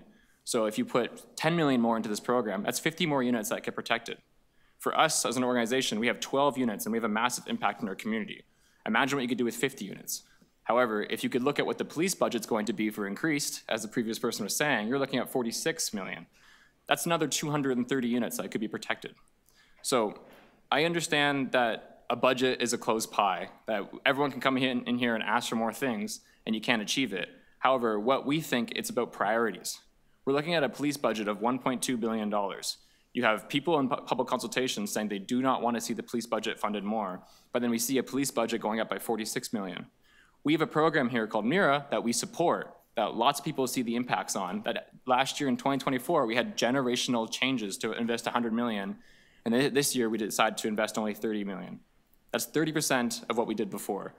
So in our opinion, if we really want to get to the root of this and we really want to challenge the system and we really want to see legacy changes, we need to continue to support this program. To be honest, there's no other programs available really in Canada. We have some in BC, we have MURA, and there's some in America. It's a truly innovative program. And it pains me to see that it's not being supported the way it needs to be. So I just wanted to say thank you so much for your time. I want to say thank you for the investments and support that went into 2024. It was very revolutionary to see what the city did. And I'm just really, really would like to see even 10 million more, 15 million more to put into it, because 10 million more to the police, what is that? 10 million more to this, it's massive. Thank you. Yeah, we're not supposed to get into a back and forth. It's questions and answers. So I'm gonna try and help by asking questions. Are you aware? I don't know. I'm not sure if you're aware. The challenge here is that MURA, because it's used to build or retrofit and build units, is a capital program. We've been talking about the police operating budget, but MURA sits in capital. So you're right. We made an unprecedented investment last year. But if not all of the money is spent, we continue the program on and we top it up.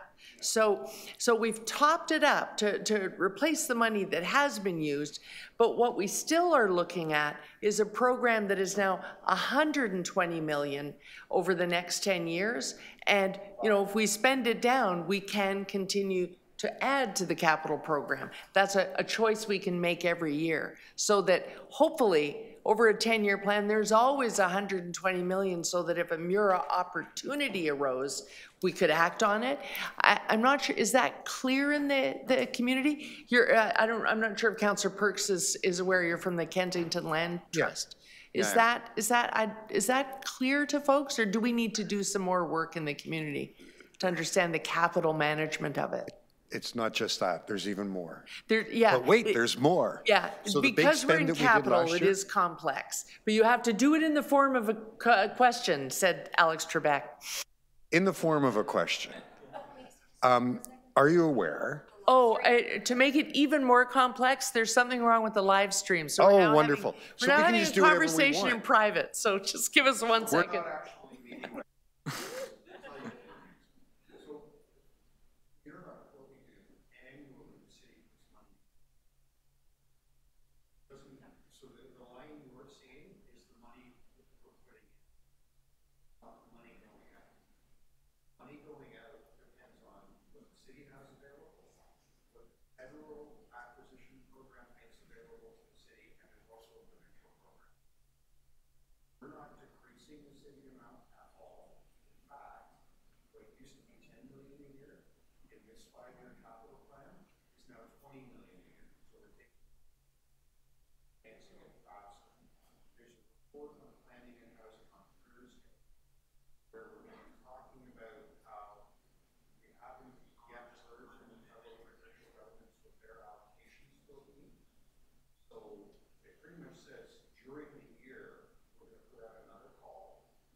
Yeah, I guess on behalf of the community, it's sometimes reading the budget documents. It said this year that only 60 are being protected, and then it says there was 18 million, and then it's just confusing for us because we want to advocate and make sure the program's supported, but to do that, we need to know the numbers, and still, as I said here, we still don't fully understand what's going on, right? So it's just in terms of us wanting to say,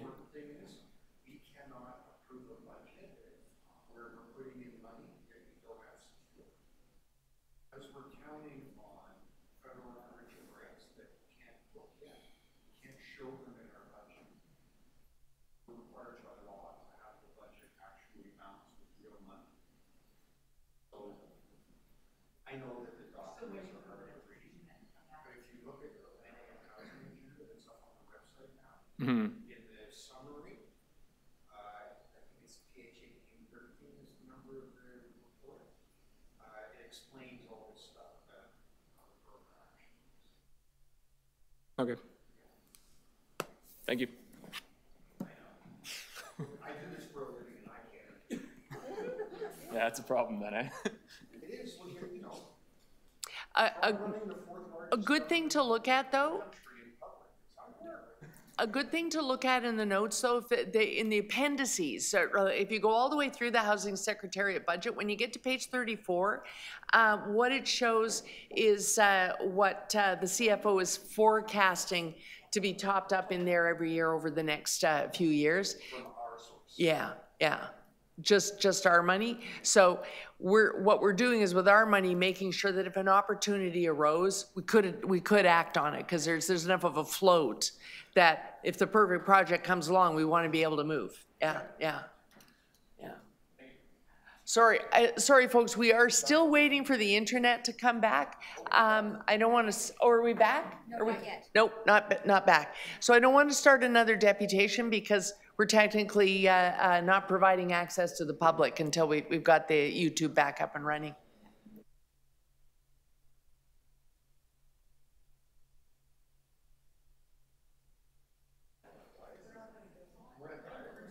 We can play charades. Yes. The name game. Guess the number.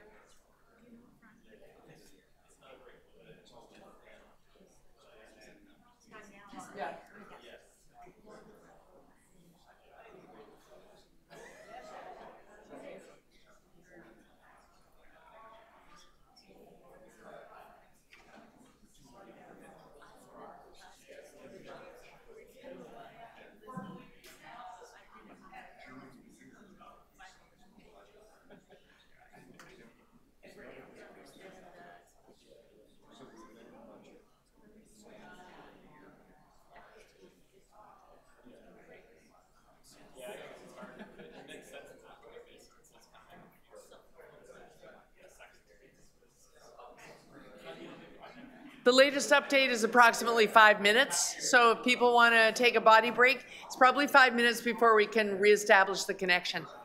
Yeah.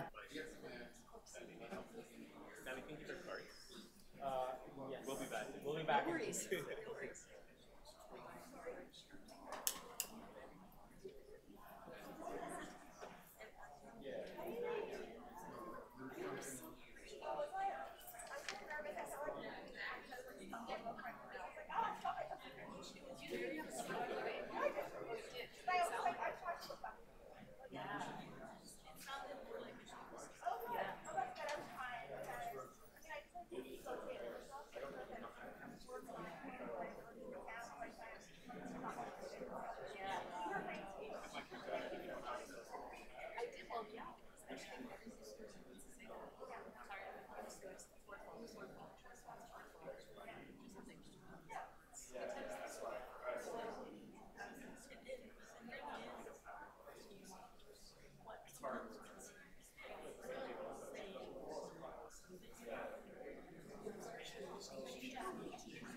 Okay, we are calling back to order.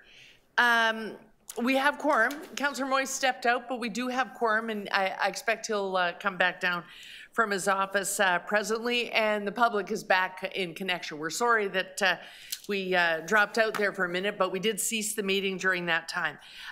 So we're back in order. I'm just making one change to the order. I'm going to go with Janet Rodriguez next.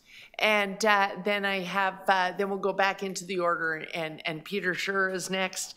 And then Adam Colquhoun, who is likely virtual on a cold day like today. He has wheel-trans challenges as well. Okay, so Janet, you can go ahead. Thank you. Thank you, Ms. Carroll, and thank you to the committee. My name is Janet Rodriguez. My pronouns are she and her. I am the board secretary of ERDCO, which stands for Ethno-Racial People with Disabilities Coalition Ontario. ERDCO is a member of the GTA Disability Coalition. It's a coalition of 14 organizations that are led by people with disabilities. We appreciate that the city budget is focusing on investing dollars into housing and transit. It's absolutely necessary, and I thank this council that has taken to do this work, because in the past, many others chose not to increase taxes. I don't know how can a city work unless we actually have money to do the work. So, now that my, Wheel-Trans was just calling me, sorry. So I appreciate the work you're doing in transit and into housing. My question to you is, how much of those budget lines are dedicated to make housing and transit more accessible?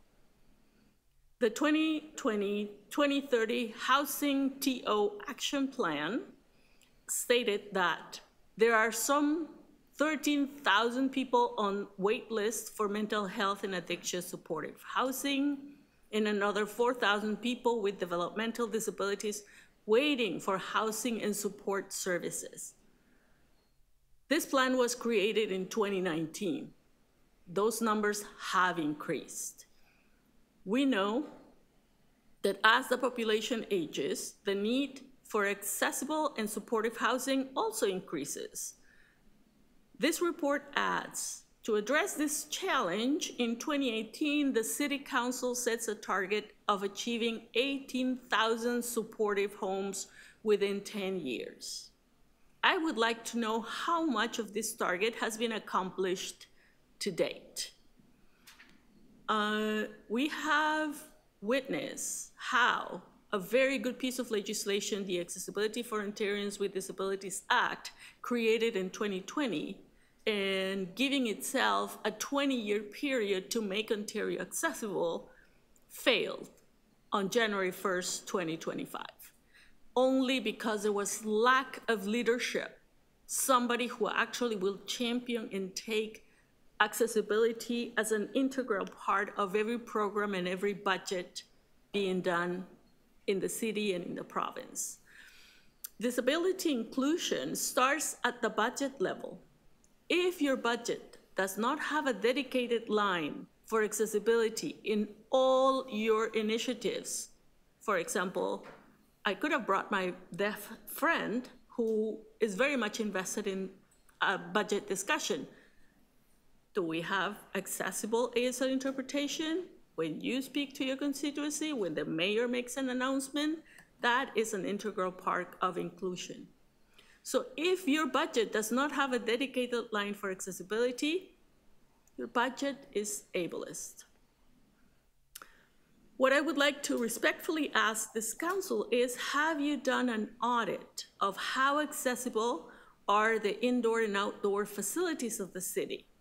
Are the swimming pools accessible?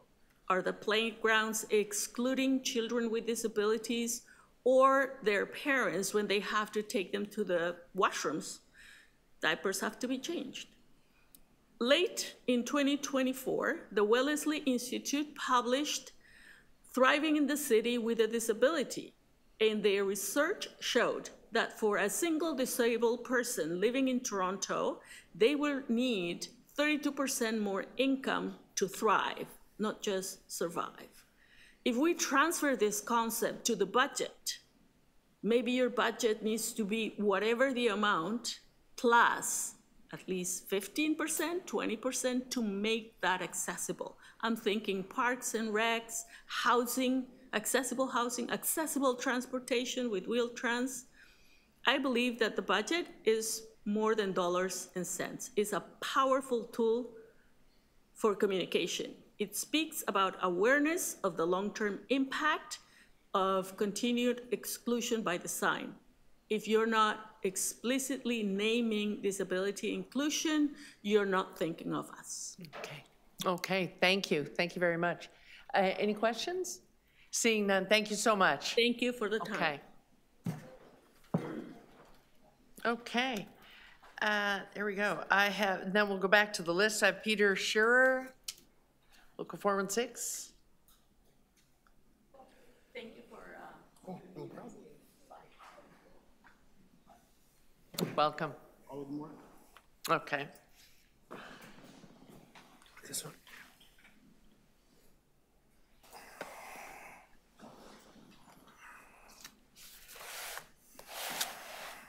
Okay.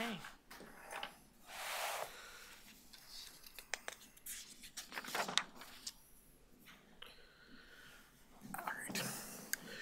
Good afternoon, Chair Carroll, distinguished members of the Budget Committee, and councillors. My name is Peter Scherer. I am the Chair of Toronto Paramedic Services Unit of the Local 416. I'm joined by the unit's executive, Charles LaBelle, and Steve Rocks. We represent the 1,500 paramedics and support staff that deliver vital pre-hospital services to Toronto. I want to express my sincere gratitude for the opportunity to speak with you tonight. It is vital that we acknowledge the immense challenges faced by our paramedics daily. Their work has a profound impact on both the members of Local 416 and the community they serve. As we move into 2025 and you consider the upcoming budget, I'm encouraged by the recognition from the Auditor General, city staff, and Local 416 that the budgetary support for paramedics in Toronto must be a priority moving forward. Toronto paramedics are among the highest trained and most skilled professionals in Canada, and as such, they require the support of their employer, the city, and the province to continue delivering the highest quality care to Torontonians. Paramedics essentially bring the emergency room to patients in the pre-hospital environment, often making a life or death difference in the outcomes of Torontonians. This work is even more critical as it often helps alleviate the pressures on an already strained healthcare system.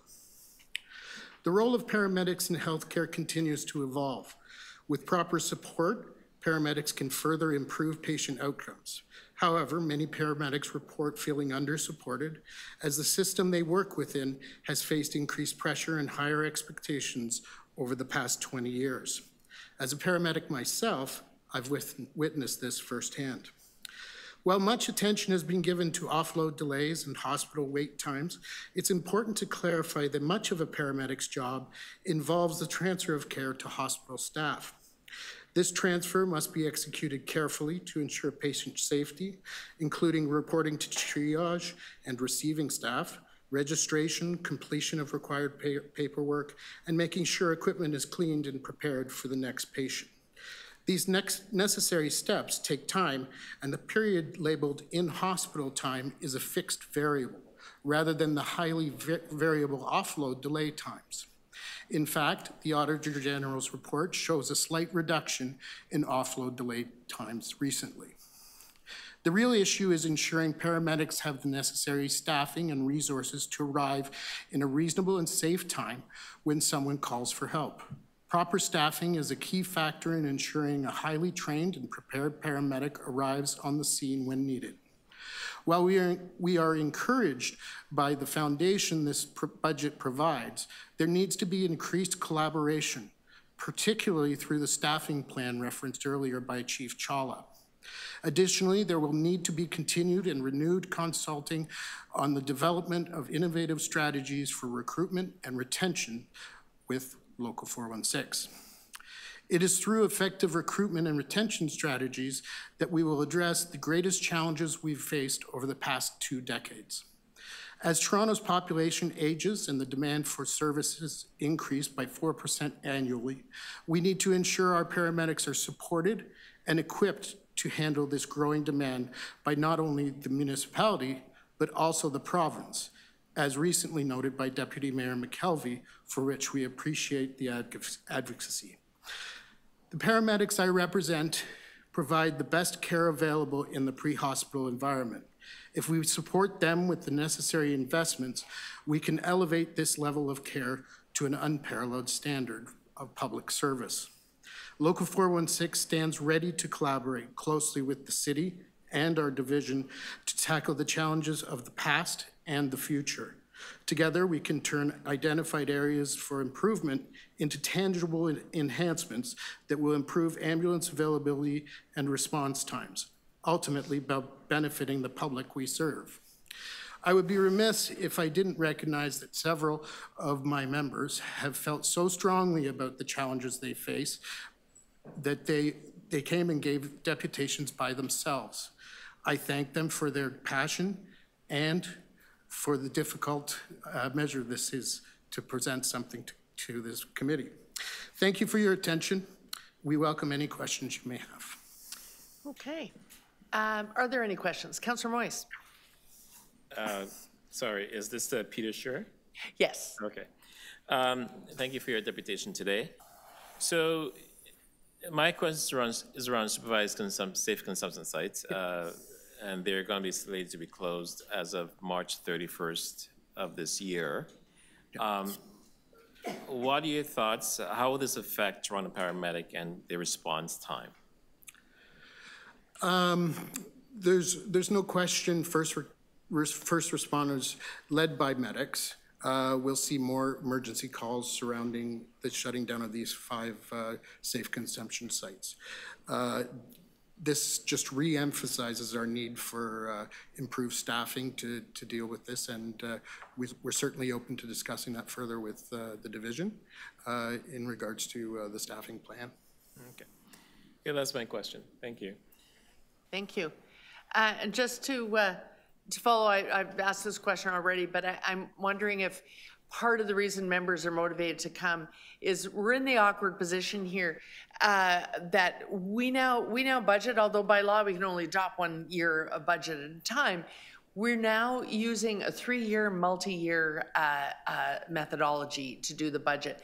But without adopting that multi-year plan, then we can't forecast what the number will be next year. If council adopts a proposed multi-year hiring plan, then when you get to the end of the budget notes and you see future year outlooks, you'd see that assumed in there. And it would be part of our assumption of funds we will need next year.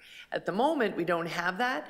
And so what you see is paramedics added last year, paramedics added this year, but in the future year outlook, you see it going back down again, because all we can do is now subtract the projected retirees. We haven't yet got that proposal. So do members realize that's the thing you really got to cooperate with your division to come up with that? What's the training capability and what can we all agree on together so that we can then forecast for it and account for it financially? Yeah, I think they do. Okay. It's early in the process. And quite frankly, I was around when we collaborated with city and divisional management on the last staffing plan.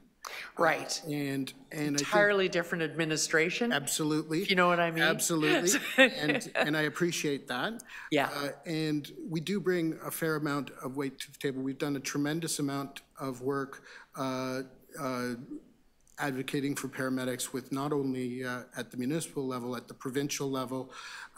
We can also assist and certainly collaborate with the city and the division, sort of working on the province to get the funding we need for a system that needs help. So excellent, excellent. I can only reiterate the experience we're all having in the new administration is be careful what you strategize, because this administration tends to implement it. so I encourage you. In my case, I'm okay with that. Thank you. Thank you. Okay, I think this will be virtual. Is Mr. Calhoun there? Okay.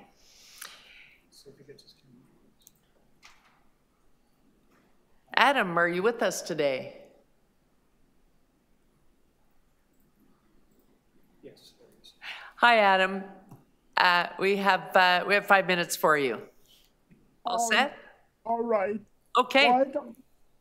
What I'm deputing on today is I wanting to request that the City of Toronto, in light of the fact that the TTC is changing their philosophy on Wi-Fi, and now I do understand they still say it's on their calendar to add it to buses, but I am deeply concerned about how Rogers sort of came into the city and changed the situation to, it almost reminded me of hearing stories of Harold Ballard in the days when he would hold concerts in the summer, turning on the heating, turning off the water fountains, and then charging higher prices for soda and other refreshments from concessions. Why this is worrying for me is that Rogers, in a way, did the same thing. I do understand there were issues, but in some ways, rather than you know, working more with the system, they more figured out a way to say, we're just turning off the lights, we're doing 5G, but then in their stores and in some of their subtle promotions, a few of my friends went into this store and Rogers was sort of using it as a selling point to sell more data. Do you travel on the TTC? Do you use the subway? If you want to feel safer, buy more data from us.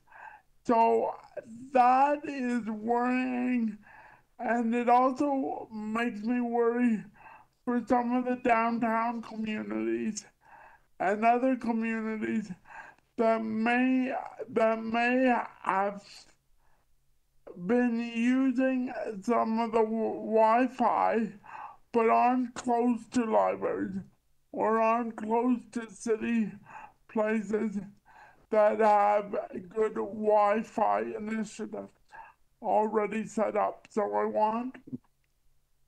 my main ask is that Connectio work on Wi-Fi hubs, mainly in the downtown core, and other areas, mainly thinking about places like St. Jamestown, where the people might have used the Wi-Fi services at mainly Sherbourne and in some cases Castlefrank, and especially on weather extreme days like this, it's not as easy to make it all the way to library branches. So to sum up, my request is that even if it's not a lot of money in the budget, that it be put back on the agenda of the appropriate committee to have a public debate about more options for Connectio in light of the TTC scaling back some of their Wi-Fi service plans. Thank you. Thank you, Adam. I actually did not know that was happening. Just a quick question. In both the examples of the library and their contract and TTC, for the purposes of budget, because they're agencies governed by boards, we just adopt their overall budget. So I'll have to take this up with the chairs. But before I do that, I wonder if you've made deputations to those boards. Do they know of the issue as well? I've talked to the TTC. I haven't talked to the library, but okay. You do have that overarching Connectio plan. Yes, yes. So my thinking is you got to get every stakeholder working together on 100%, 100%. And maybe work with telecom providers that aren't wanting to then change their plans. Right. Like Beanfield or one of the other ones that aren't gonna try and shut off the water fountains and boost their own profit. Yeah. Thank you for that. I'll follow up because we have our Connectio budget, but we want it to function in cooperation with those agencies. So I'll follow up. Thank you for your deputation. Are there any other questions? Seeing none. Thanks, Adam. Okay, Joy Connolly. Yeah.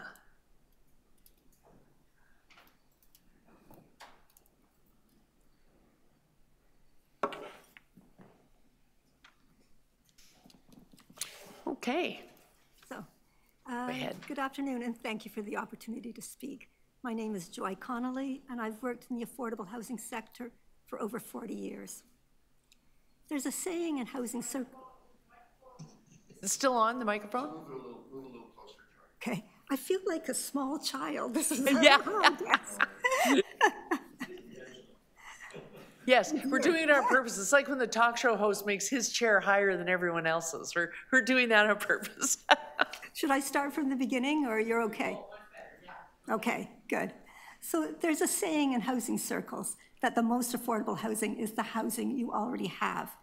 And so in my 5 minutes, I want to draw attention to the budget associated with the regulation of multi-tenant houses, the only affordable housing option in the private market for single low-income people. Right now, there are long-term MTH tenants paying $400, maybe a bit more per month. It's a stretch for OW recipients, but it's possible. Vacant rooms are being advertised for $750, $850, reasonably affordable to someone with a full-time minimum wage job.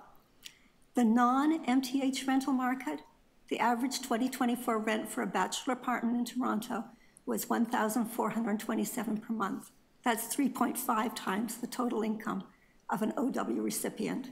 So, how do we preserve the most affordable housing for single people in the city? And how do we ensure that no one is displaced into homelessness because the landlord can't or doesn't want to stay in business, or because the city shuts down the house because it's deemed to be a fire risk, or simply because the 6-room cap meant some tenants had to leave? I'm not seeing the answer in the proposed budget. I see lots of funding for enforcement, a total of 82 city staff from MLS, Toronto Building and Fire Services working on enforcement at a cost of $5.8 million a year. So they are ready to roll. That side's working. But where's the money to ensure no tenants become homeless as a result of the rollout? There is some money. So I see $4 million for 24-25 for renovation loans tied to ongoing affordability. But the Housing Secretariat has acknowledged accurately, I think, there would only be enough money to fund renovations for 80 rooms, maybe 12, 13 houses altogether, out of an estimated, one estimate of up to 3,000 unlicensed MTHs in the city. I see the city promises to set up a housing at risk table as a key part of its plan to address tenant displacement. Great idea. But I'm sort of puzzled that this table wasn't launched a couple of years ago so that in this budget we'd see a plan fully funded to rehouse tenants who lose their homes. And I don't think it's simply a matter of using existing eviction prevention services, either because they aren't designed to prevent eviction for houses being shut down, or they are already oversubscribed. And that's all I saw. So I'm actually in an odd position. I'm hoping that I'm missing something. But if I'm not, then we need more funding for support for the search, more for subsidies, because vacant homes are generally more expensive than the one that's lost. And what's up? Okay, and in the longer term, to expand the nonprofit stock of self-contained multi-tenant houses.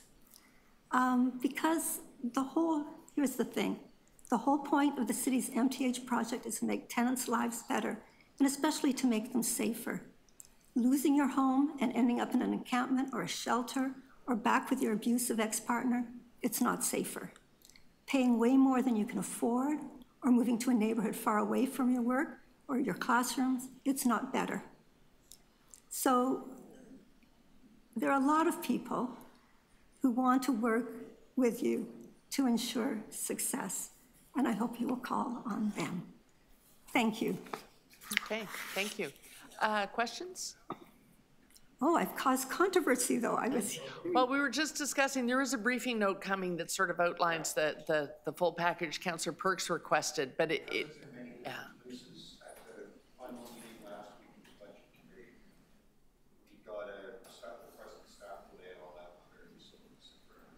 So can I ask you, is there money for supports for tenants who are at risk? Okay, thank you. And I should just say that the goal is to have, by the time we're doing the final wrap-up meeting on the 24th, all the briefing notes that were requested, they should be in the same search engine on the 2025 city budget page. There are a lot that have been requested that add to the analyst notes, and it's a little different system this year because they just put all the divisions in that one search engine when you go to budget notes and presentations. But if you just type in the search engine briefing note, then all the briefing notes come up and you can sort of shop through them to find the one that might give more information in that area. And Councillor Perks has ordered one particularly focusing in on this. Okay. Thank you. Thanks. Thanks very much, Joy. Okay, I have Will Walsh next. And then Suimi Chang, and then Gideon Foreman. We're getting through it.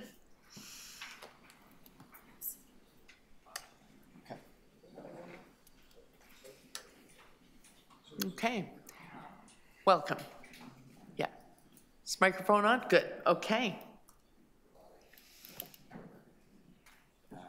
Hello. Go ahead.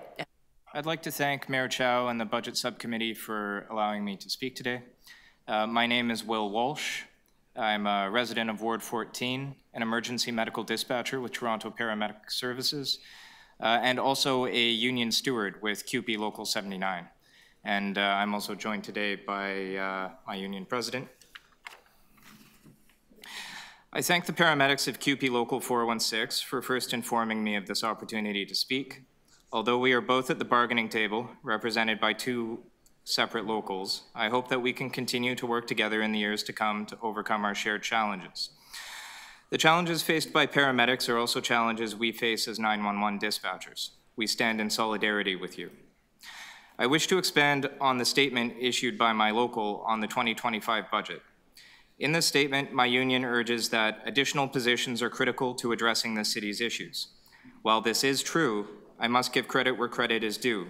To my knowledge, the division is already hiring 70 additional emergency medical dispatchers by end of year 2025. If the only message we send today is that we need to hire additional staff, then we will have understated the urgency of the situation. Indeed, it is the very conditions that have necessitated such ambitious hiring that have brought me here today. I listened to the other deputations here today with great interest. Indeed, my work is affected by a broad cross-section of these issues. As climate change brings fires and warmer weather, it is our dispatchers who will be called upon to send help for heat stroke, smoke inhalation, and breathing problems. As housing insecurity impacts our communities, it is our dispatchers who will answer the line for persons in crisis, those exposed to the elements, and those who are so beset upon on all sides that they can no longer care for themselves. As our hospital system continues to strain under high demand and poor funding, it is our dispatchers who will be asked to send help for unmanaged chronic conditions, as well as conditions that would have been manageable if only detected sooner. As our safe injection sites close down, the human and professional burdens will shift to the emergency medical dispatchers who will be called upon to send help for overdoses in stairwells, in parking garages, and in alleyways.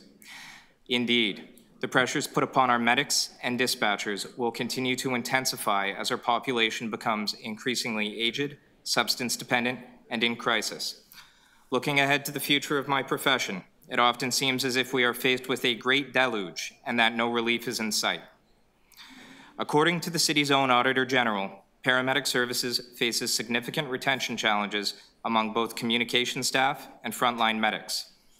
This staffing turnover is a significant driver of 911 hold times. Although we are an elite organization, world-renowned for our training and personnel, we are the lowest paid 911 communicators in the region. We cannot expect the heroic men and women who provide help on the worst days of our residents' lives to do more with less while the pressures on our system continue to build. Please consider strategies for increasing mental health benefits funding in an industry with record rates of burnout and stress disorders. A community shows its values through its budget lines, but these discussions sometimes overlook the human cost.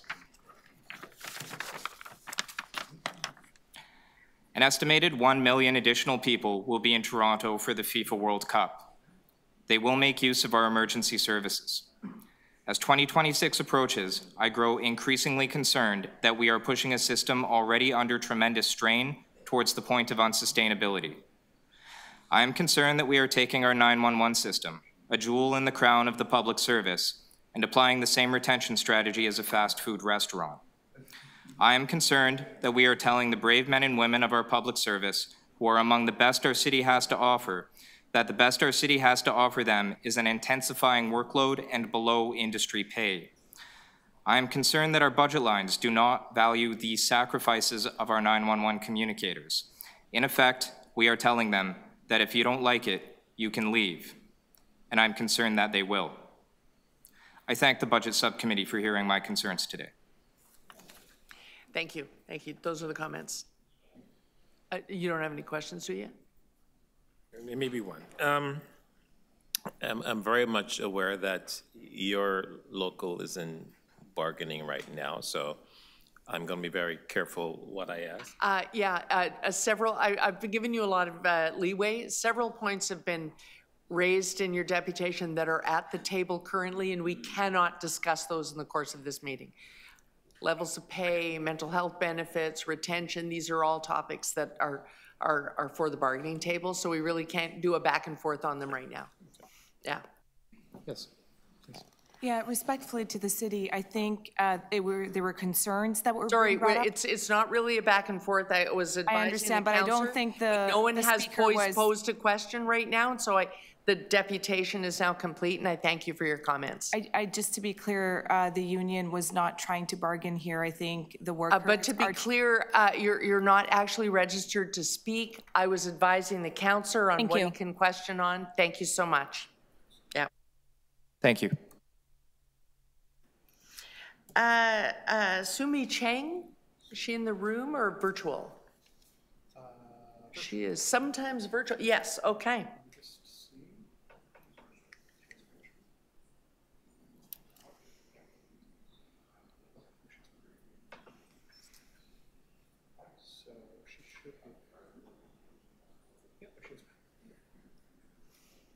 There we are. Welcome. Do you want, yeah, we'll just need you to unmute. We're all ready. There you Greetings, go. Chairwoman Carroll and Councillors Moy, Sachs, and Perks. My name is Sumi Chang, and I'm the Executive Director of Street Haven, a multi-service women's agency that has been operating in Toronto since 1965. As some of you may be aware, we have historical importance in the city and across Canada as having established the first women's shelter in the nation. Today, we also operate supportive care housing for low, medium, and high-needs clients, and we operate one of only 4 women's residential addiction treatment sites across the city. To ensure wraparound supports for our clients, we also operate vital basic life skills training, employment support, and mental health services. Given our deep, almost 60-year history in supporting homeless women, we know firsthand that housing plays a vital role in improving the lives of vulnerable women in need. For many of our clients, it is life-saving. Our supportive housing program is able to support homeless women to age healthily in place. Our housing programs help our clients to avoid unnecessary acute care utilization and to manage their chronic diseases and mental health while staying in their homes and communities. Women-specific housing, including those who identify as, are critical and cannot be considered as interchangeable with co-ed services. Our shelter, addictions, and other homeless clients have survived gender-based violence and have mental health and accompanying trauma as a result. Women-specific housing satisfies their deep need for a sense of security and trust, supports social network expansion as women develop friendships with each other, and it ensures that a strong trauma-informed, gendered lens guides all care provision. In a demonstration pilot that we ran between 2023 and 2024, we provided transitional supportive care housing for 13 homeless women who had just completed their residential addictions treatment. We offered a safe housing environment for these women to continue to focus on addictions recovery and to focus on achieving a greater level of housing security. As a result, 10 of these 13 women remained on the recovery journey 1 year post-discharge from the housing program, and 9 of the 13 women achieved a more stable level of housing because of the program. While in the program, none of these clients had to utilize 911 services or acute care services, and all had access to primary health care and public health services. These results further emphasize the role that housing can play in supporting health for vulnerable and homeless women in Toronto. Despite the evidence showing that investments in affordable supportive care housing can have significant benefits, the city's track record in developing new women-specific housing to meet demand among homeless women has been underwhelming. As you're aware, in 2022 and 23, the number of new housing directed for women-led households and gender-diverse individuals was less than 2% of all housing created in those years. This means that only 24 new units were created for women-led and gender-diverse individuals in 2023, and 44 units were created in the same group in 2022. At this pace, the city will have achieved their target of 10,000 new affordable housing units for women-led and gender-diverse individuals in 174 years. It's clear that women are getting left behind because there has been a lack of substantive investments in women-specific affordable housing. Agencies such as Street Haven are not having equitable opportunities that exist to create new affordable supportive care housing programs, despite the immense efforts we have exerted to try and secure even one RFP that would operate a multi-service supportive care home dedicated to women. The current approaches and structures within the city are not adequate and appropriate to address the significant inequity that exists when it comes to access to affordable women-specific supportive care housing and other forms of affordable housing. Although we are delighted to have been allocated the 23 and 24 MIRA, it should be noted that these funds will allow us to create only 12 new affordable women-specific supportive care housing units and partially allow us to maintain one of our existing supportive care housing building that has 14 RGI units. I ask that the 2025 City of Toronto budget adopts as one of its main aims the advancement of the 10,000 homes, including supportive care homes dedicated to women and girls, by dedicating and ring-fencing funding that will build at least 200 new women-specific affordable supportive care homes in 2025. I also ask that these homes be delivered and operated by women-mandated agencies whose mission is to support women in need. I also recommend that at least 25% of all new shelters to be built in 2025 under the Homelessness Services Capital Infrastructure Strategy be designated as women-specific shelters and operated by mandated agencies. Please let this 2025 budget be a women's budget. Thank you for your consideration, and I want to wish all a happy 4th Emergency Shelter and Homelessness Services Worker Appreciation Week. Thank you. Thank you. Any questions? Seeing none, thank you, Sumi. Thank you so much. Okay.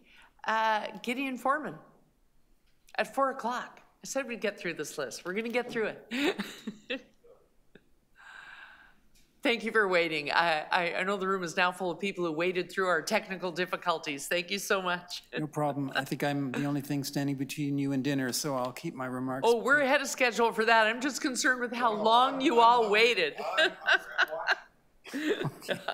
Madam Chair and committee members, thanks for the opportunity to speak today. My name is Gideon Foreman. I am speaking today in my personal capacity as a Toronto resident. And I'll keep my remarks brief because I do want to leave time for others. But I just want to say at the outset that I'm very impressed by what the city has achieved since July of 2023. Under the mayor and councillors' leadership you have created, I would say, one of the most transparent and progressive municipal governments in Canada.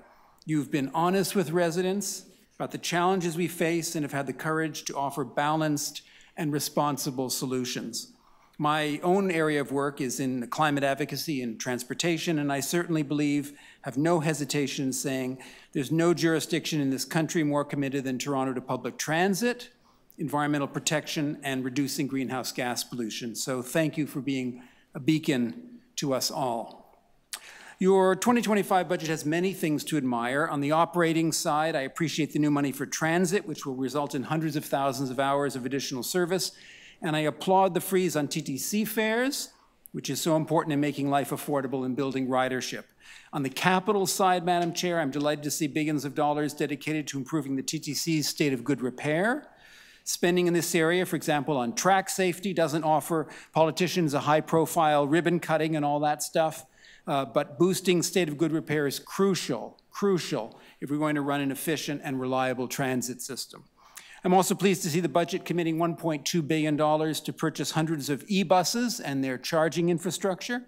If we want to create more local jobs, improve air quality, and address the climate crisis quickly, and I emphasize quickly, nothing beats Canadian-made electric buses, so thank you. I would only add that the city needs to roll out more bus lanes and signal priority. It's simply not efficient for a private car with 2 passengers to get in the way of a bus holding 40. I also appreciate the money earmarked for improving subway station aesthetics, PA systems, lighting. These may seem relatively minor, but they really do matter to those of us who use the subway daily. I spend a fair chunk of my own life on transit, and I can tell you making this experience more enjoyable is not a small thing.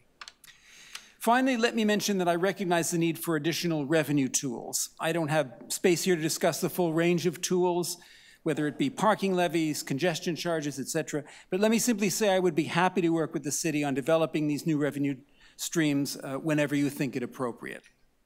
In conclusion, Madam Chair, I want to reiterate that what you do here in Toronto impacts all Canadians. With disastrous climate policies coming south of the border and sadly likely from Ottawa soon, the City of Toronto's humane and thoughtful budget is cause for celebration in an otherwise bleak political landscape. So thank you for giving hope to the entire country. Thank you. I don't know where to go with that. Does anyone have any questions? You get some people who are detractors and some people who are pretty pumped, and I fall into the latter. Thank you so much. We are recording this. It's heartfelt, Madam Chair. Thank you, Gideon. Thank you so much. Okay. Is David Cox here in person? Wonderful. I'm just going to go through it. Then I have 3 names after that. Adassa O'Malley, Mathis Cluzio from the Toronto Youth Cabinet, and Leslie Gash. We're going to get done in time. Okay. Welcome. like the other speakers, I hate this chair because it's far too low. Secondly, Yes. I'm not sure if Gideon and I are in the same cities, but never mind. All right, my name is David Cox. I live in Etobicoke. For the record, I'm not part of the 16-person contingent representing the Toronto Youth Cabinet or ACORN or paramedics who seem to have monopolized at least this afternoon's session. Nor am I here to ask the Budget Committee to increase spending. Believe it or not, I'm here to ask you to find ways to reduce spending. Now, this is something which is, I don't think anybody in the council except for Stephen Holliday has any desire to do. We just, every year we see the same old thing, spend, people lobbying here to spend more money. It can't go on forever. It's evident to most of us, I think, living in Toronto, that many members of the City Council view homeowners as the goose that lays the golden egg. Like previous years, there has been little or no attempt to make meaningful budget reductions or hold the line for non-critical services. As we all know, Council has taken the easy way out by once again raising property taxes, 6.9%, last year 9.5%. I think, you know, in the face of potential US tariffs and resulting unemployment, this seems to me somewhat short-sighted and irresponsible. I just don't understand how you can't factor what's going on across the border into your thinking about the budget, but there you are. Toronto citizens see signs of incompetence, complacency, and corruption almost everywhere in the running of this city. Let's start with one example, the Parks and Recreation audit conducted by the Auditor General's Office last October. Well, what do we find? The department didn't consistently meet service level standards, it didn't have clear guidelines for supervisors, it didn't use GPS technology to monitor crews, the daily logs were not always accurate, and crews were found to have spent time at non-park locations such as restaurants and shops. Somehow, despite all this, the council or the budget committee thinks it's okay to raise the budget for Parks and Recs by 12.8%. I just don't understand your logic there. They're not performing well. There's corruption there. There's other things being done that are inefficient, and you want to give them more money. I don't know. It just seems to me like it's totally unbelievable. Secondly, the Toronto Police budget continues to be out of control. Let's ask ourselves, what's driving the budget increase? As the Ontario Solicitor General said, there's too many crimes being committed by people who are out on bail after being charged with a previous serious criminal act. This means that one person's creating two crimes, two involvements of police officers. Had the bail system, which we should be lobbying for, been more realistic, this number of calls or criminal cases would be down. 30% of 911 calls were for non-emergency, and yet we send the police out there. You know, the police are meant to be dealing with criminal events, not some person wandering in the street in their bra and panties. We've got over 5,000 police officers making $138,000 a year. You know, is that worth it? We've got 4 hours of overtime for a 5-minute call. We've got 60 days of sick pay, and here's how the system works. I'll volunteer for overtime, and then in order to recover from that day of overtime, I'll take a sick day. I mean, it's ludicrous. It goes on and on.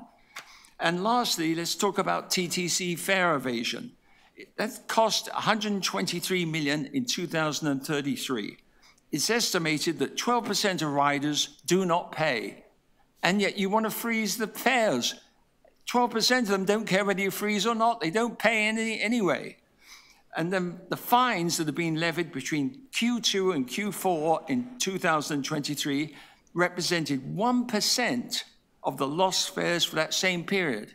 Now, we've increased the number of inspectors. What can we expect it to be? Maybe 5%? I mean, it's ludicrous. If we had got fare evasion under control, the budget increase for the TTC would only be 1.5%.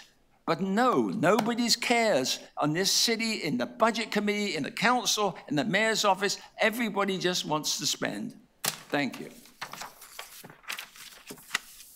Are there any questions of the deputant? Seeing none, thank you, sir. Thank you.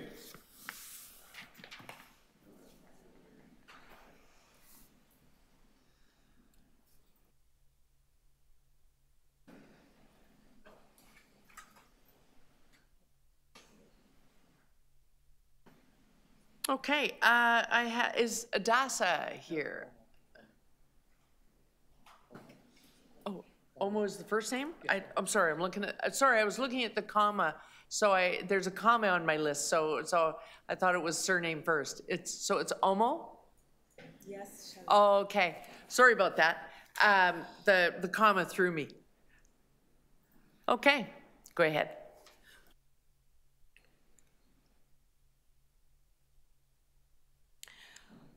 Good afternoon, Council. Councillor Shelley Carroll. My name is Omo, responding to the City of Toronto's 2025 operating budget addressing safety in diverse communities. Flush on perpetuating the narrative of social recession and civil unemployment, the 63% in national subsidy clearly is not working, and nor is the annoying hike in property taxes, accounting for the economic crippling of 29% in municipal revenue, which, according to the City of Toronto's 2025 operating budget, gets funneled right back into exclusionary practices such as the Ontario Works Benefits System at a height of 18%. Add to this 10% expenditure on nondescript services plus more rent, with a meager attempt in contribution towards reserves, meeting the initial inclusionary investment of 2% at a disappointing mark of 1% visibility. This all measured by international voices through a 4% threshold in grant funding with 0% in returns. Council, can any one of you share how many Indigenous grant proposals got rejected by the City of Toronto in the year 2024? Our residents are divided, leaving salaried workers 36% to graze on social buzzwords such as newcomer and affordability. City of Toronto, why are we against Trump's amalgamation of the Canadian territory into a 51st state? We not only sell a dream, but readily subsidize it, where despite the 25% investment in childcare services, the Torontonian identity becomes no longer an asset to a population of the elite, but rather a commodity of survivalism dependent on an operational digital currency-based system that keeps its clients addicted to a culture of the superficial, while the City of Toronto structurally justifies the necessity of budgeting in park beautification. Is this the method that has the power to turn 6,800 hectares of natural wildlife sanctuary into becoming another one of the 613 publicly accessible tennis courts? Why not budget in land nullification methods instead? The City of Toronto's 2025 operating budget must account for the observation of QNFA environments without increasing harm to those who are streamlined into its situational coordinates. This starts by extending compassionate professionalism to lived survivors of QNFA status and being open to their leadership in the discussions of not only local but international livability. Once accepted by the municipal bodies and rendered as real by international academics for a full resolve, QNFA statistics can present the United Nations with real and true data to support victim claims. Thus, in acknowledging the QNFA environment, the City of Toronto can better situate itself as an ally to the victim and less an aid to the crime. I call this body of active civil acknowledgement compass, a monetary strategy that not only protects but addresses those being forced to survive without language, food, habitat, or civil resources, despite a provincially administered citizen contract agreement.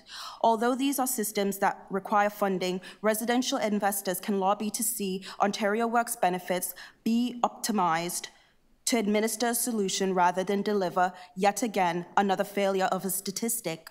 Work on Canadians first, and then let Canada work for its nation. Restructure the 343.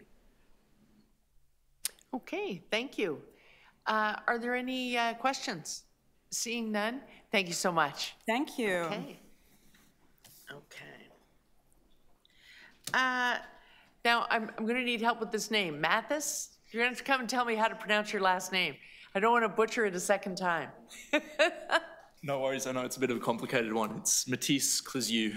Clisue. Yes. Okay, I got it. I won't forget that. No worries. Welcome. Go ahead. Thank you. Good afternoon, esteemed council members. Thank you for the opportunity to speak to you all today. My name is Matisse. I'm the Environment and Climate Action Lead of the Toronto Youth Cabinet, and I'm privileged to have enough money at the end of the month to pay my rent. Now, this may seem like a silly thing to say to many of the people in this room. However, it is something that is far from the norm for my fellow youths in the city. Today, I want to tell you the story of just one of my friends, but it's one that echoes around every riding in Toronto. John moved to the city from his home country when he was 18. He had never been to Canada before, but after stepping off the plane, he fell in love with the city. He fell in love with the people, the foods, the accents, the street festivals, and the open-mindedness of his fellow Torontonians.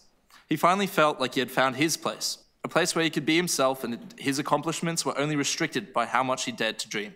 John was a good man. He went to school, got good grades, and volunteered the dawn shift at the local shelter. A while after moving to our beautiful city, he had a falling out with his parents, who financially cut him off. Being a hard worker and a proud man, he updated his resume and started sending them out. The first 100 applications he sent to organizations in the sector he was studying in. They rejected him as he did not have enough experience. The next 200 were sent to any and all retail and hospitality establishments in his area. They rejected him because, being on a student visa, he could not work more than 20 hours a week. As time passed, the pile of rejections grew. His fridge became emptier, and his bed became whichever friend's couch was not yet occupied by others in the identical situation. Living off one meal a day, going to events just for the food, he had to add new holes to his belt as he was losing so much weight. Getting desperate, he sent out his last applications to anyone and everyone that was hiring, in a final futile attempt to gain employment, any employment, as a youth in this city. Not too long ago, John borrowed money from any and all of his friends that had enough money to lend him, including myself, and he bought a one-way ticket home. He arrived in Canada as a bright-eyed young man, passionate about getting involved in his community, and with the best attitude you would have ever seen from a young person. He left cynical, depressed, and starving, and broke. The city that he had loved and meant opportunity to him had spat him out. And all because he couldn't find a job, any job. John was the model youth, someone everyone in my community strived to be, the exact person that makes our city so special. But he didn't have enough experience and wasn't willing to break the terms of his visa, so he had to go back home to people that no longer wanted him. He is lucky that he has found a job back home, but to our people, the young Torontonians, they do not have that privilege. They are out of luck. John's story is only one, but it is one that echoes throughout every riding in this city. Recent statistics that I know you're all aware of reveal a concerning trend in youth unemployment that we cannot afford to ignore. Given these insights, it is imperative that we, as a community, take proactive measures to address youth unemployment in the GTA. I propose the following actions. 1. Implement the Toronto Youth Cabinet's Youth Employment Program in full, using all levels of government. Offering young people meaningful and gainful employment opportunities is imperative. 2. Partnerships with the private sector. Encourage local businesses to create entry-level positions and paid internships for youth, emphasizing the mutual benefits of such collaboration. Private sector involvement can significantly enhance the effectiveness of employment programs. 3, support for vocational training and apprenticeships. Promote alternative career pathways by supporting vocational education and apprenticeships, enabling youth to acquire practical skills aligned with labor market demands.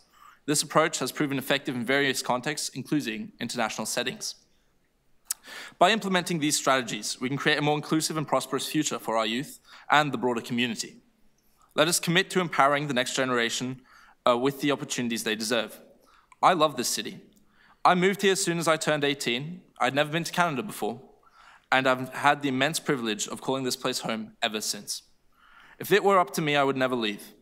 In many ways, I am just like my friend John.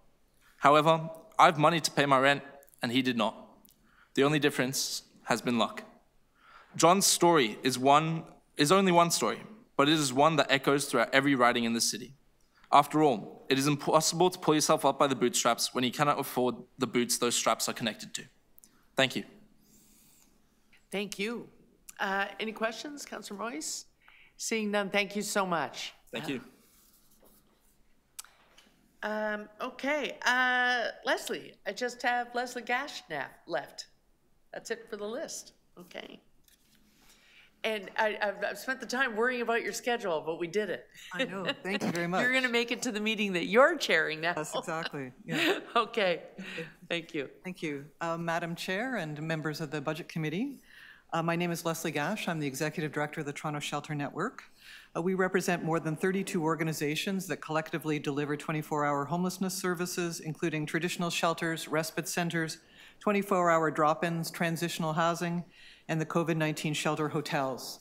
TSN supports our partners' collective capacity to provide critical service in Toronto through knowledge sharing, information exchanges, collaborative planning, research and advocacy, and we champion housing with dignity for people experiencing homelessness. We also celebrate the hard work of the agencies and staff that do the work serving the homeless community, particularly this week for the Emergency Shelter and Homelessness Service Worker Appreciation Week. I'm here to express TSN support for the 2025 Toronto Shelter and Support Services budget with a few recommendations for the committee to consider. Of the 11,000 people residing in the shelter system, 4,500 are refugees and 1,300 are in bridging programs. Many are now considered chronically homeless as the lack of affordable housing and the allocations from the COB program do not meet the growing need for housing in our expensive city. The Refugee Serving Community is disappointed by the response and lack of accountability to the recommendations in the December Ombudsman report. They felt betrayed in seeing the report buried. The report is counter to Access TO's own recommendations that states that migrants with uncertain status have the right to access a range of municipal services. TSN would like to see a resolution made by Council to protect refugee claimants by making it illegal to deny access to shelter spaces based on immigration status, and we propose a recommendation to allocate appropriate resources to combat anti-Black racism at TS3 central intake and the city's bureaucracy, and that this should be an elemental value and guiding principle in its operations. We request that TS3 consult with the refugee serving sector on how best to serve refugee claimants and to address and unearth inherent and unintended biases. Capital and operating expenditures for the housing services capital infrastructure strategy will enable the shelter system to transform delivery systems from emergency-focused responses to smaller, longer-term, permanent and purpose-built community-based spaces that can transition to permanent housing. New HSCIS-funded shelters must provide harm reduction, primary health care, and mental health services and be funded appropriately, not with base salaries, inadequate administrative allocations, or a heavy reliance on fundraising by the nonprofit providers. TSN welcomes the allocation of $7 million in the budget for wage and funding parity. However, we fear the purchase of service sector will not be able to compete without more upfront capital and social investments, and the sector will continue to lose staff to the city. In 2023, TSN released a report funded by the city to implement a service model for addressing grief and loss for the whole sector. TS3 in this budget has requested $568,000 for a 24/7 team to provide crisis interventions, debriefing, and follow-up supports for directly operated shelters only, so therefore the city-run shelters. This will increase the inequities between the city-run shelters and the purchase of service shelters who support 79% of the beds and shelter users in the sector. We request that this budget item be doubled to $1.2 million to support all shelter and homeless services staff. TSN supports the Data Strategy Initiative, which will target and provide forecasting for areas of need, including Indigenous people, Black people, youth, and women. We will continue to work with TS3 to acquire more and better data and access to SMIS to support purchase of service providers and setting their own priorities for service to the diverse populations that they serve. With the increase in the number of encampments, we believe that the city must move faster on creative solutions for transitional housing, such as allocating on a temporary basis city-owned land designated for future development to cabin communities. TSN is committed to making homelessness rare, brief, and non-recurring, but we continue to see twice as many people enter the shelter system as leaving it, and 78% of those in the system are now considered chronically homeless, making shelters de facto housing. We support the TS3 budget and its new and enhanced programs. However, we know the only long-term solution to this crisis is to build more affordable and supportive housing. To that end, we support new targets proposed by Mayor Chow in the Housing TO Action Plan. Until we can achieve and exceed these targets, we need a stable, long-term, supportive, low-barrier, housing-focused shelter and allied service system that supports people experiencing homelessness and transitions them into housing. We will continue to work with the sector and TS3 to advocate for increased federal and provincial funding to enhance services and to improve health and housing outcomes for people without homes. Thank you for your continued support and consideration. Okay, thank you. I was trying to make notes as fast as I could. Okay, sorry, I can submit this too. Yeah, that would be helpful. Councillor Moise, any questions? Okay, yes, please do. That'd be very helpful. Now, that's the end of the list. So we still have a meeting tonight, but we're going to adjourn this meeting. So what I need from you, Councillor Moise, would you like to move receipt of all the deputations this afternoon? All in favor? That's carried unanimously. And then it's just a motion to adjourn. Back to us in time. All in favor? Thank you. We're finished. Yes. Leslie's going to submit hers in writing. So it's got a bit of a menu for TSSS.